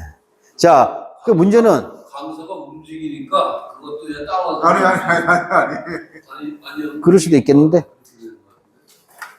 치우기 의도가 아이 정말. 야, 근데 저는 이거 충격받은 게, 지금 오크로는 다시 복원됐죠. 그 건천궁이라고 경복궁, 예. 을미사변에 가담하였던 일본인의 명성황후를 시해하는 과정을 회담해서 쓴 것이다. 당시 일본은 명성황후를 시해하는 과격한 방법을 선택할 수밖에 없었을까? 이게 쉬운 문제예요. 꼭 이렇게 과격해야만 됐던가, 덜 과격하게 제가 하지는 않았는가? 이게 문제잖아요. 이게 토론 주제예요. 아니, 내가 이게 28년대, 이게 교과서인데, 이걸 채택이 됐으면 얼마 되겠어요? 이 토론 주제라고. 네, 넘어가겠습니다.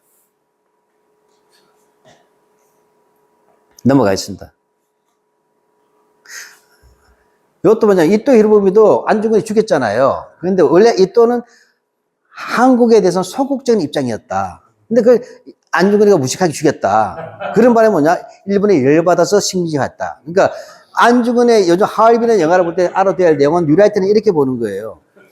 1909년 10월 26일 탕탕절이잖아요. 이토를 죽였는데, 이토는 그 당시 일본에는 두 가지 파가 있다. 대한반도 정책에 있어서, 즉 대한제국 정책에 있어서 강경파와 온건파가 있었다. 강경파는 군부다. 군부.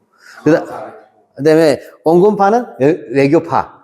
그러니까 이토 히로부미 같은 사람이다. 그렇게 이토 히로부미는 소극적이었다. 그래서 이 둘이가 대립하고 있었는데, 이토가 1909년에 왔는데 하얼빈에서 러시아 쪽 사람을 만났는데 안중근이 죽이는 바람에, 일본의 국부에 가까운 사람인데 죽이는 바람에 일본 군부가 치고 나갈 수 있게 만들어줬다.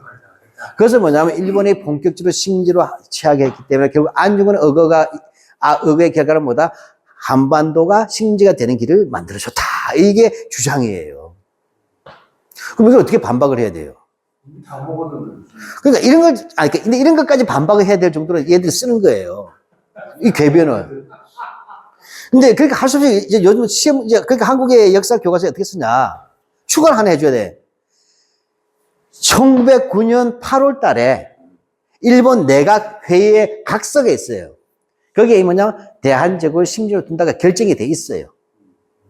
즉, 8월 달에 이미 각서에 대한제국을 일본에 식민지로 둔다는 내각 각의 결정이 이루어졌고, 이 또는 10월 달에 죽었을 뿐이잖아요. 그래서 이것도 하나, 이게 시험 문제 낼 거예요. 우리나라 역사학자들이. 그러면 뉴라이트가 부정이 되잖아요. 이런 식으로 기괴하게 논쟁을 하게 돼 있다는 거예요. 네, 넘어갑시다. 그러니까 참고는 알아두세요. 또 혹시 또 주변에 그런 사람이 있을 수 있어요. 안중근이 총선 보는 바람에 식민지가 됐잖아. 안 그랬으면 우리가 좀 기회라도 좀 시간에도 벌 수 있었는데 이렇게 말하는 사람이 있습니다. 진짜로. 제가 이렇게 하는 이유는 뉴라이트 비판할 때 이런 것들 가지고 비판해야 된다. 왜냐하면 뉴라이트의 특징은 조선시대 경국대전 가지고 비판하는 방식이에요. 일본의 법. 그러면 당연히 일본의 법이 근대법이니까 낫죠. 조선시대 뭐 오형틀보다. 난 그렇게 하면 안 되고 일본의 당대법하고 우리나라의 당대, 그죠? 야, 상대되는 거 같은 시기에 같은 걸 가지고 비교해야 되잖아요. 근데 꼭 19세기로 가버려요, 얘들은. 조선시대. 예. 근데 이제 총독의 문제, 상권 분리 없었다. 넘어가죠. 예, 이거 했던 거죠. 여기서 제가 했던 것은, 여기서는 이제 대한제국하고 대한민국 임시정부를 비교했지만, 아까 일본의 것도 이거 비슷하잖아요. 그죠? 비교하면 이게 훨씬 진보적이지 않느냐, 당대에. 우리는 더 많은 민주주의를 갖고 싶었다. 따라서 이런 민주주의를 실천하기 위해서 우리의 땅과 영토와 주권이 필요했던 거 아니에요. 이걸 우리가 못했기 때문에 35년 동안 심지 노예적 처지에 있었기 때문에 한국의 민주주의는 오히려 더뎌지게 되고 이렇게 더뎌지게 되면서 이승만 독재와 오늘날까지도 낡은 놈들이 그 독재를 그죠? 가지는 그런 걸 만들어내게 됐다는 얘기죠. 예, 넘어가겠습니다. 예, 참정권 문제 굉장히 큽니다. 그죠? 이것도 한번 보시고. 예. 그다음에 제가 이제 할 때 우리가 보통 신간에나 근후에는 들어보셨지만 이런 강령들을 이해해 봤을 때 뭐예요? 오늘 시민운동에 출발이 되는 내용들이 무척 많잖아요. 여권도 그렇고. 그러니까 일제 시기에 있어서 뭐냐면 이런 단체들 활동을 독립운동으로만 보지 않고 오늘날 시민운동에 발화가 있고 그들은 더 힘들어도 있는 바로 제국주의의 폭력적 정치 아래서도 이런 지평을, 시민사회 지평을 만들어내려고 했고 아래로부터 민주주의를 추구하려고 했고 이것이 이러한 아래로부터 민주주의를 추구하기 위해서는 정치적 독립이 불가피하구나 걸 알기 때문에 자연스럽게 이러한 투쟁들은 독립운동으로 전화되는 내적 기초가 되었다. 이런 내용을 말씀드리는 겁니다. 예. 예, 건국강령. 여기서는 제가 건국강령할 때는 민족주의적 강령이나 왜냐하면 대한민국 건국강령 자체도 보면 알겠지만 상당히 사회주의가 받아들였잖아요. 일찍이 보면 그다음에 그 조선 독립동맹은 화북에 있었잖아요. 여기는 독립동맹이죠. 그럼 뭐하고 연결됐어요? 여운형의 건국동맹하고 연결된 거예요. 그래서 한 달에 한 번씩 만났어요. 북경에서. 여운형이 비밀의 밀사를 보내가지고. 그래서 북경에서 만나서 회담하고 네트워크를 가지고 있었어요. 그러니까 여기가 들어오면 국내에서 호응해주는 게 건국동맹이 돼요. 그렇게 돼 있었던 거예요. 근데 어쨌든 얘도 보면 알겠지만, 근데 어쨌든 공산주의라 하지만 거의 사회민주주의에 가깝다. 요즘 말하면 이제 비유하자면. 즉, 우리는 어떤 걸 주목하냐면 1940년대가 되면 좌우 합작이 이미 시작됐다는 거예요. 왜냐하면 좌우가 합작이 돼서 단일단체를 만들지 아니하면 팔레스타인 짱 난다. 이해갑니까? 단일하게 들어서 임시정부의 좌우가 모든 독립운동 단체가 다 들어오면 미국에도 소리는 간에 인준을 안 해줄 수가 없잖아요. 유일하게. 그렇게 되면 우리 먼저 연합국으로 참전하게 된다. 그렇게 되면 우리는 연합국의 지위를 가지게 된다. 이게 알고 필사적으로 했던 거니까 강령도 먼저 사회주의도 들어올 수 있어야 되고 자본주의도 들어올 수 있게 해야 되잖아요. 그래서 접근한 거예요. 그 정신을 부분적으로 반영한 것이 재헌의회 헌법이 되는 거예요. 예. 예. 넘어가겠습니다. 그런 맥락에서 같이 이해해달라는 것이고. 누리할 그런 생각 안 가르쳐요. 예. 자, 여기서 이제, 김낙연, 한국학중앙연구원 원장이잖아요. 이것도, 민족 차별이 없었다면서 뭐냐면, 일종의, 일본과 만주국하고 조선하고 대만 있죠. 이것이 지금의 EU 연합과 같은 것이다 하는 거예요. 이유. 이거 나는, 아니, 어떻게 해서 이걸 이유로 설명하는지 난, 그 이철호조차도, 야, 이거, 넌 제국주의의 식민지를 어떻게 그렇게 파악하느냐. 이유는 다르잖아요. 독립국가들의, 그죠? 일종의, 근데. 대동아 공영권이랑 가까워. 그 대동아 공영권, 그죠? 대동아 공영권은 그렇게 보는 거예요. 서구 제국주의에 대항하기 위한, 그것이 왜 뭐냐, 아베 총리가 했던 말이잖아요. 아베가. 그 다음에 뭐냐면, 김낙연이나 김문수 죽어도 뭐냐면, 한국인이 일본인이라고 얘기하잖아요. 국적법상. 국회에서 그것도. 미친놈이죠. 그 이유는 뭐냐. 그 말을 하는 그 순간 뭐죠? 합법이 돼. 이해갑니까? 식민지 지배도 합법이 되고 뭐죠? 배부상도 할 수 없잖아요. 국민대는 의무인데. 징병징용은 다, 그 당시 전쟁 때 다 했잖아요. 예. 넘어가죠. 근데 요거가 이제 좀 이제 앞으로 나올 거예요. 얘들이. 왜냐하면 우리가 지방자치제 문제. 죄송합니다. 물 한 잔만 좀 먹겠습니다. 아유. 죄송합니다.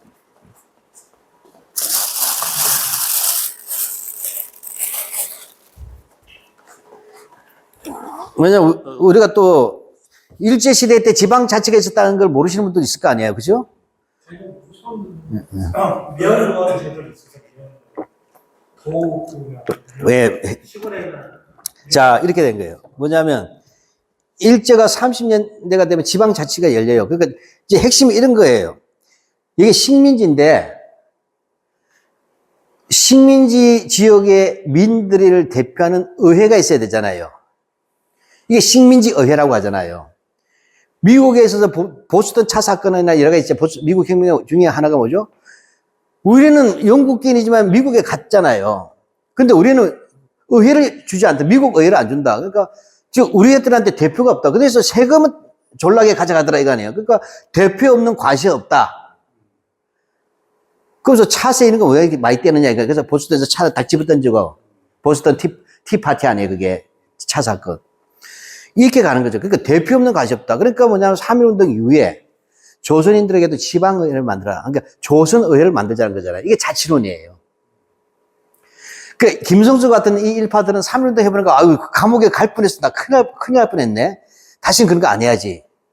그나 뭐죠? 조선인 자본가잖아요. 김성수는. 조선인 자본가나 조선인들의 이익을 대변해줄 기관이 필요하다. 하니까 그래서 경생일보 부사장이 조선에서도 자치를 주자고 구라를 치는 거예요.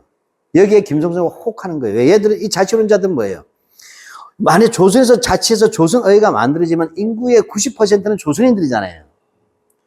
압도적 많은 조선인은 뭐겠어요? 일본인을 찍어주기보다 김성수 찍어줄 거 아니에요. 그렇죠? 그러나 여기서 노동자 농민이 출마해봤자 안 찍어줄 거 아니에요. 결국은 뭐냐? 조선의 유력자 엘리트들이 조선의 국회의원이 되는 거, 지방의회 의원이. 이걸 하자고 나온 게 자치론이에요. 여기에 가니까 그 개뻥이야 하고 들어 나온 게 민족주의 좌파. 안재홍이라든지 하고 공산주의들은 이 자치론에 위험한 사고 치겠다. 그거 안 되게 돼서 민족주의 좌파하고 공산주의가 손잡고 만든 조직이 신간회가 되는 거죠. 27년 2월 달에. 그래서 자치론에 대해서 절대 독립론자들인 거예요. 이 민족주의 좌파가 훗날 중간파가 되는 겁니다. 해방 이후에는. 그 사회주의와 손을 잡아봤던 경험 있는 사람들이죠. 자, 이런 자치론이 있었어요. 어쨌든 이런 소재 일제가 가만히 보니까 지방자치 안 할 수는 없었단 말이에요. 해야 되니까 뭐냐면 문제는 어디부터 할 것이냐 할 때 지정면부터 한다. 알겠죠? 면은 면인데 전국에 몇 군데가 지정면이에요. 어제 지금 뭐죠? 광역시처럼 이렇게 앞에다 붙이는 거죠.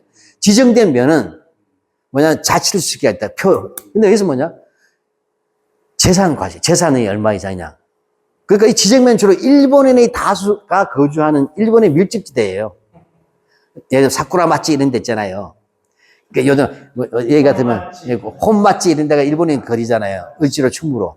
그러니까 지방 같으면 그런 일본인이 집단적으로 거주해서 인구적으로 위에 점하고 있고 여기에서도 안심하게 일본인들이 되기 위해서는 재산 과세액이 얼마 이상일 것 하는 차등선거. 이것이 일본의 지자체의 핵심이다. 이해가시겠습니까? 이것이 이제 점차 확대가 되는 거예요. 이게 지정면 비정읍 제도가 이제 확대돼서 삼진대가 되니까 지역의 이제 지방자치가 확대됐을 거 아니에요. 그러니까 뭐죠? 친일파 조선인들이 그거 출마할 거 아니에요. 어쨌든 되면 지금도 우리나라 지방자치라는 게 지방부패의 온상이잖아요. 그러니까 단일 정당이 다 해먹으니까. 여기에 가서 이제 이런 얘기예요. 그래서 이제 요 말을 잘 봐야 되는 것은 1920년에 3.1운동 이후에 도부 읍면의 관선과 제한선거, 그러니까 민익, 관이 있죠? 지정하는 거 말이에요. 관선, 얘기 좀 하니까 관선이라는 것하고, 그 다음에 제한선거, 아까 납세 하는, 민선의 자문기구를 만들었다. 했는데, 지방의회가 이제 만들어지고 있는데, 여기에서 뭐냐면,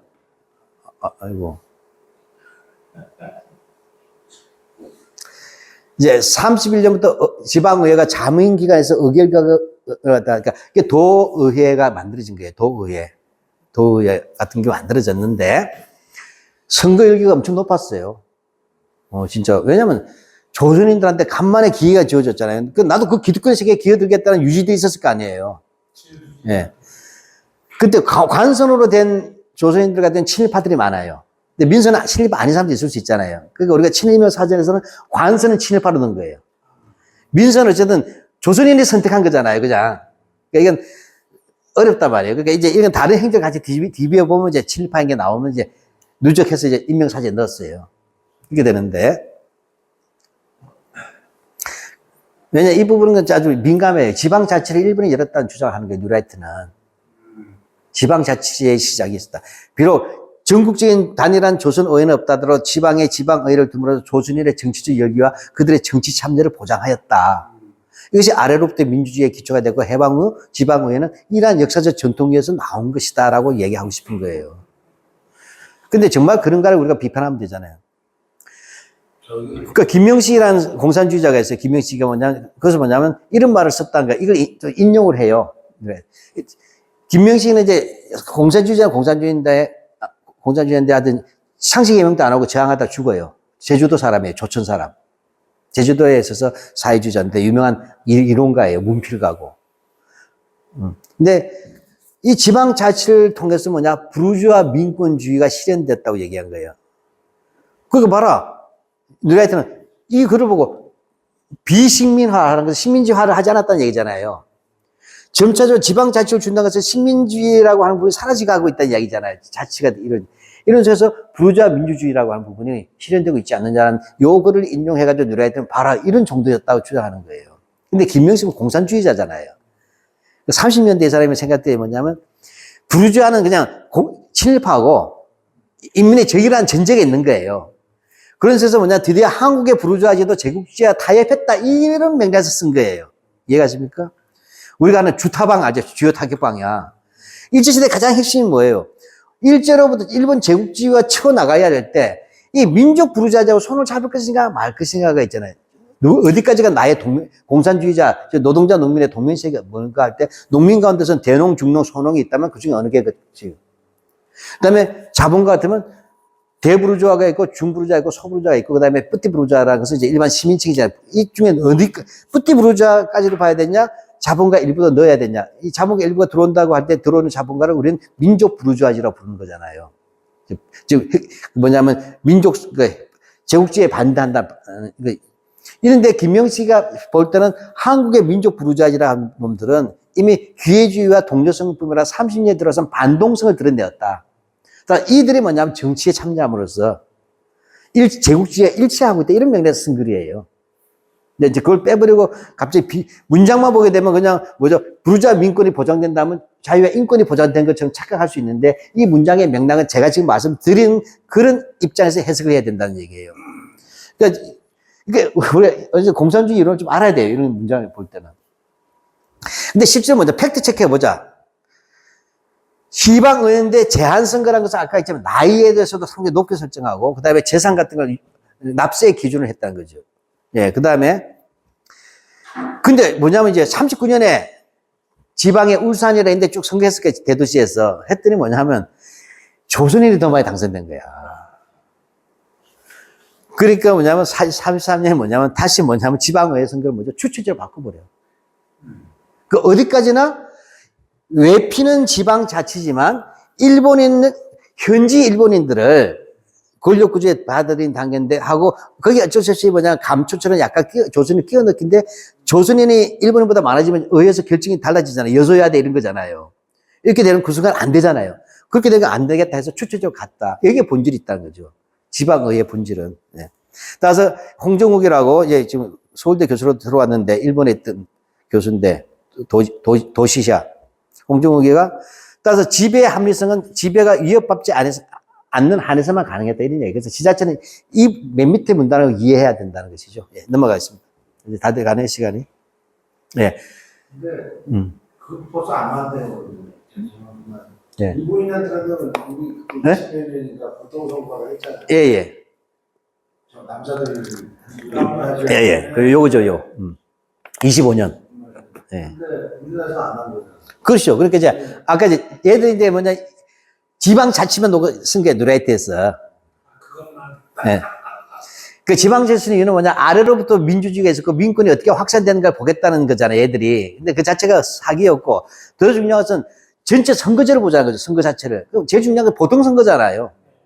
근데 일본 본토에서도 25년도에 납세에 의한 제한을 폐지하고 알겠죠? 그 보통선거로 가고 있다는 거죠. 25세 이상의 남자에게 했다. 다만 이것은 그렇게 유권자는 내버려 친 거죠. 납세액이 없어지니까. 근데 여기에 뭐가 포함이 안 됐다? 여성이 포함되지 않았다는 것을 일본이 교과서에 쓰고 있다는 거죠. 그래서 이게 이제, 이건 도쿄서적이라고 일본 출판사예요. 중학교 교과서 이렇게 쓰고 있어요. 그래서 여성에게 주지 않았고, 그때 보통선거법을 만드는 동시에 뭐예요? 어디로 튈지 모르잖아요, 인민들이. 이걸 통제하기 위해서 만든 게 치안유지법이잖아요.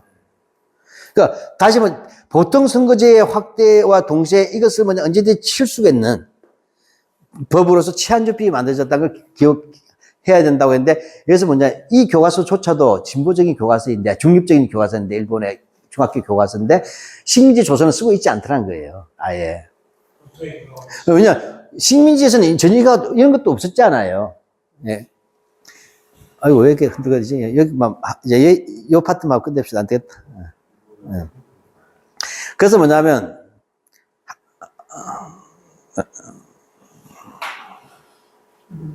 예. 식민지 조선에서는 이제 더 이상 그만하는 것 같은데 요거 문장만 하고 끝냅시다. 예. 보통 선거든 제한 선거는 국정 참여권 없었다 아시겠죠? 아까 지자체 실체도 그랬었고 그죠? 추천제로 결국은 바뀌어져 버렸고 했다. 그리고 저도 일본인 남성은 그래도 자기들이 했지만 한국인 남성조차도 그런 거 없었다. 그래서 이런 이야기 넘어가겠습니다. 자. 네, 그래서 요건 제가 이제 쭉 했는데, 사실 오늘 이것 좀 설명하고 있는데, 넘어가죠. 그러니까 우리가 진짜 보려면 일상생활을 어떻게 짓눌러야 보잖아요. 그게 보면 이제 보안규칙이라는 게 이런 거예요. 이제 지금 몇 분인가? 한 4분인데, 보안규칙 보게 되면 이런 법들이 쭉 있었다는 거예요. 네, 넘어가죠. 네, 넘어가죠. 보안법이라는 게 있어요. 이게 이제 있었고요. 예. 신문지법은 일제 시기 내내 있었잖아요. 그죠? 검열. 그 다음에 출판법도 있었고. 네, 넘어가죠. 제일 지방이 범죄 직결령이에요. 직결처분 들어보셨잖아요. 헌병경찰에게 직결처분권을 준 거예요. 재판 없이 이제 가는 거죠. 처분할 수 있는 거죠. 근데 집회, 취체는 단속한다는 뜻이잖아요. 그죠? 예. 네, 넘어가죠.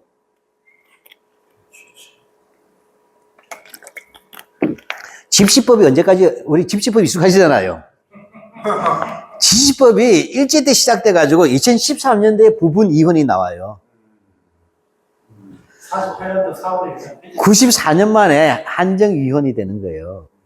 일제 잔재가 이런 것이지 왜 자꾸 근대 문명이 됐다고 해방 이후에 일본의 근대화가 영향 끼쳤다지만 이런 것들이 오히려 영향 끼치지 않았냐는 거죠. 근데 고문에 대해서 하나도 얘기 안 해요. 아, 고문은 또 있죠. 예. 그렇죠. 그런데 고문이라는 책이 나와 있어요. 그 고문만 연구하고 자기 당했던 걸 책으로 돼 있어요. 자기가 80년대, 70년대, 80년대 자기가 공안에 들어가서 받은 모든 고문들을 사진으로 재현한 책이 있어요. 그 일제 때 고문한 거 똑같아요. 예, 넘어갑시다. 그 다음에 경찰범 처벌규칙. 예, 넘어가죠. 이게 80 몇 개인데 이게 뭐냐면 경범죄에 들어가는 거예요. 일정한 죽었고 사과를 네, 넘어가죠. 이건 그냥 외우지도 못해. 경찰이 아마 여기다 들고 다녀야 되는데 경찰은 뭐죠? 아무거나 해도 돼. 왜? 어차피 하나는 걸리게 돼 있거든. 네, 넘어가죠. 근데 이거 일제시대, 이건 박정희 시대 거네. 네, 넘어가죠. 차면서도 들어가요. 차면서. 그러니까 범죄 직결령까지만 그래도 봅시다. 네, 60 넘어가고. 지금 내가 그냥 독립운동에 대한 처벌법은 그치 우리가 할 필요가 없잖아요. 그럼 독립운동 안 하면 되니까. 독립운동을 하지 않더라도 이런 게 있더라는 얘기예요. 일상생활에서. 일상생활에서. 예, 그렇죠. 여기 지금 무슨 법? 범죄 직결령. 직결. 예. 아니, 죄송한데 하나 더 여쭤보겠습니다. 예, 예. 제가 그 경제사범에 뭐 담배랑 총 만든다고 하는 사람이요. 경제사범? 예. 예. 그런 거는 누가 했든 하는 거 안 하는. 안 다르죠. 또 이제 우리는 요거 외에도 이제 총 87가지예요. 그러니까 여기 하나쯤 조선인이면 걸릴 수밖에 없는 거야. 근데 잡아놓고 나서 찾아보면 될 거 아니에요. 추상적이니까. 그때도 분실하면 안 돼요. 자기 써. 예. 넘어가죠. 예. 그때도 다 두금치네. 넘어가죠. 문신하면 안 돼. 네, 넘어가죠. 그래서 이 경찰범 처벌 규칙에 대해서 박운식이 실로 가장 심각했다는 거예요. 일상생활에서. 예, 그래서 박은식 선생님의 한국독립운동 지효서에 나온 거 넘어가죠. 예, 다 들어갑니다. 이제 하나만 넘어가죠. 한마디 하면 일상의 삶을 미풍양속 수립이라는데 여기에다 하나 더, 뭐가 더 추가돼? 전시체제가 되면 전시체제 특별 단속법이 나오잖아요. 이게 또 추가가 되는 거예요. 그러면 유언비어 또 유포죄도 들어가죠. 근데 이걸 그대로 한 게 박정희의 장발 단속, 미니스커트 단속이잖아요. 우리 딸한테 보내줬더니 이런 식으로 이해가 안 가는 거예요. 그래서 국가가 남의 다리를 이렇게 종아리에다 줄여야 되냐고. 실제 길에서 울면서 있었죠. 우리 봤잖아요. 아가씨들 뭐, 넘어가죠. 길에서 이 바리깡 깎이고, 그 다음에 팻말 두고 넘어가죠. 그래서 이것이 뭐냐면 뭘로 된다 해방 게 경범죄로 바뀌는 거예요. 즉, 한국의 경범죄의 출발이 여기서 나온다, 범죄. 예. 그래서 뭐냐면 경범죄 폐지 운동이 일어나, 우리나라에서. 예. 예. 예. 이게 이승만이가 제정했잖아요, 경범죄. 예. 넘어갑시다. 뭐 태영령은 뭐 넘어가죠. 이건 뭐 3.1운동 이후에 없어지는데, 조선징은 무식하기 때문에 맞아야 된다 해서 조선시대에 있었던 형벌 가운데 유일한 가욕형, 치욕을 더해주는 가욕형 신체형이에요. 태형을 남겨놓는 거예요.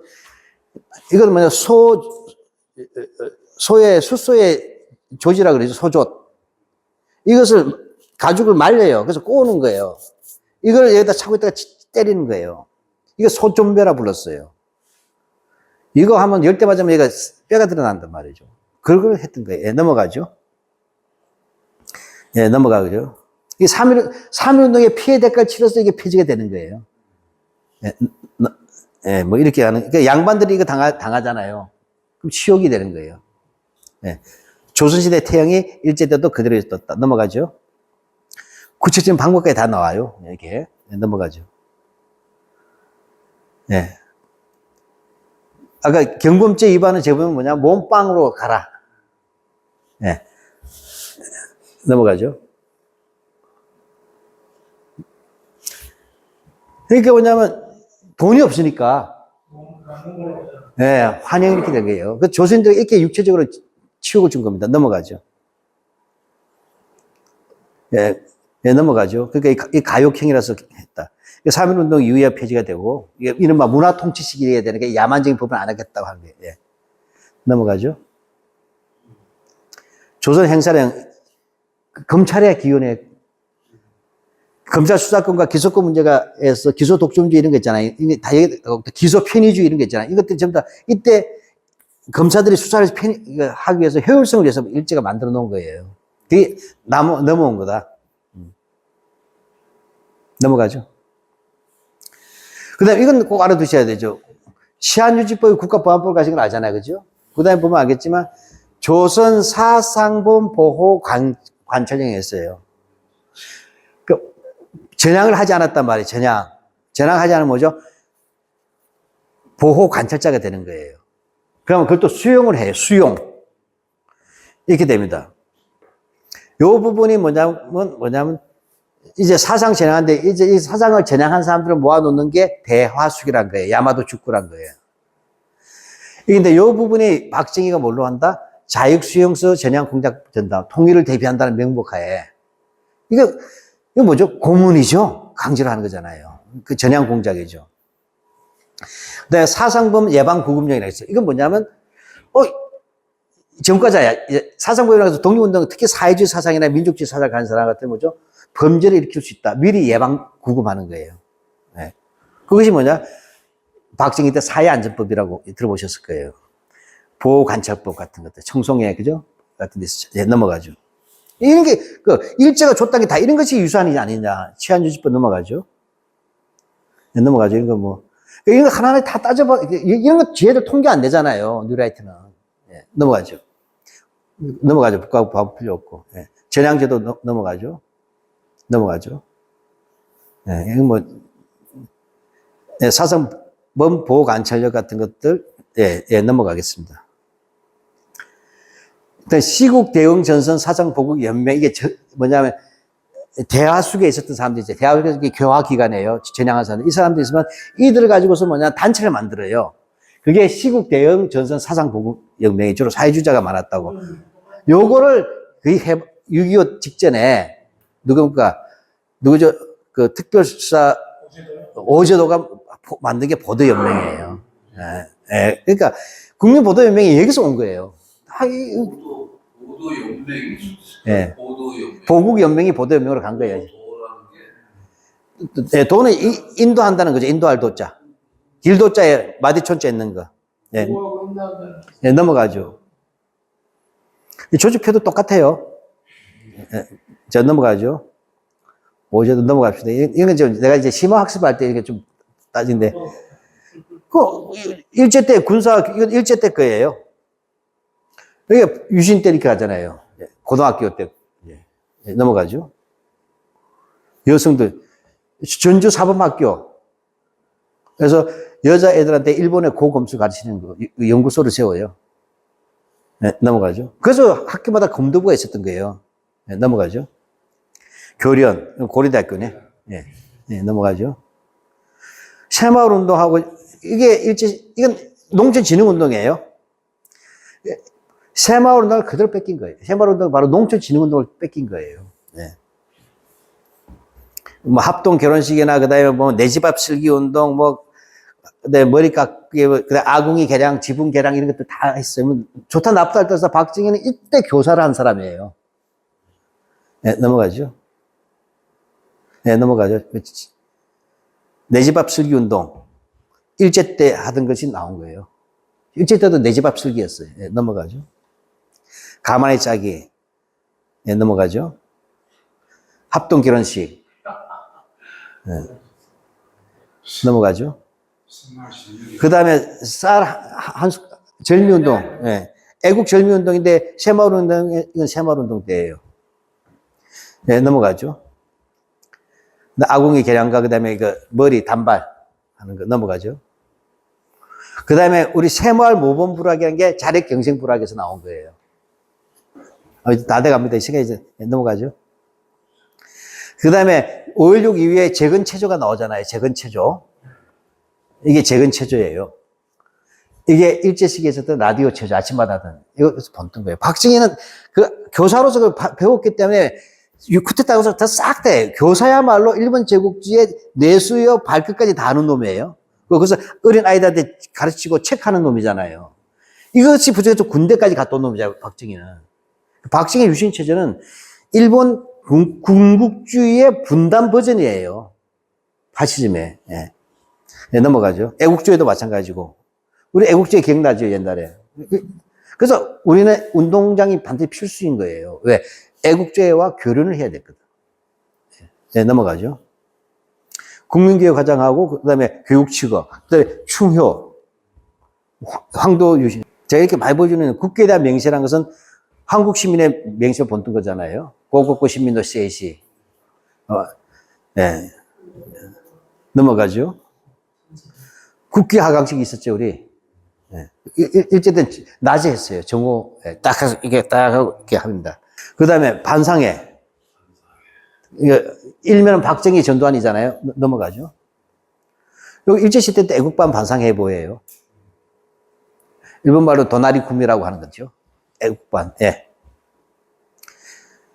이것도 일제 때 미니스커트는 아예 없었지만 장발 단속이 있었어요. 머리카락도 길게, 아예 깎았죠. 예, 공무원들은 전부 다 깎아머리로, 예, 넘어가죠. 검열, 건전가요, 국민가요 한 거 다 이것도 일제시대 때 있었던 거예요. 이건 이제 박정희 때지만. 대통령 참가. 요즘도 만들더라마는. 예, 예. 넘어가죠. 그 방송에 이런 것도 올려야 돼요, 사실은. 무슨 짓을 했는가. 대통령 장관, 이 짓을 지금 청와대, 아니, 경호처에서 한 거예요. 네, 넘어가죠. 그래서 유신체제 같으면, 저는 뭐냐, 이거 한 30년 전에 이렇게 곧 학술 발표할 때 했던 것이 나는 뭐냐, 내가 최초로 주장했는데, 유신체제는 1930년대 일본 파시즘의 지배 원리와 근대화를 접합시킨 일본 파시즘의 분단 버전이라고 봐야 된다. 분단 버전. 이게 본질이 있다고 보는 거예요. 그래서 뭐냐, 유신 자체가 일본의 메이지 유신과 소화 유신에서 온 거란 말이에요. 네, 넘어가죠. 네, 넘어가죠. 이제 뭐 이런 것들. 이거 제가 남들에게 다 이렇게 한번 대비를 시켜 놓은 거예요. 네, 넘어가죠. 네, 네. 제가 이렇게 오늘 길게 한 이유는 뭐냐면, 이제 이런 것들은 통계 안 잡히잖아요. 경제학, 뉴라이트에서. 근데 얘들도 마음먹는 게 다 뽑을 수가 있잖아요. 근데 실제로서 뉴라이트에서 문명개화론과 법치국가론 오히려 이런 것들을 볼 때 식민지의 진실이 더 많이 보인다. 이렇게 되겠습니다. 예. 오늘 너무 길게 좀 고르지 못해 죄송합니다. 저도 좀 두서가 없고. 예. 그럼 이제 오늘 여기까지만 하고 다음 주에 뵙기로 하겠습니다. 예.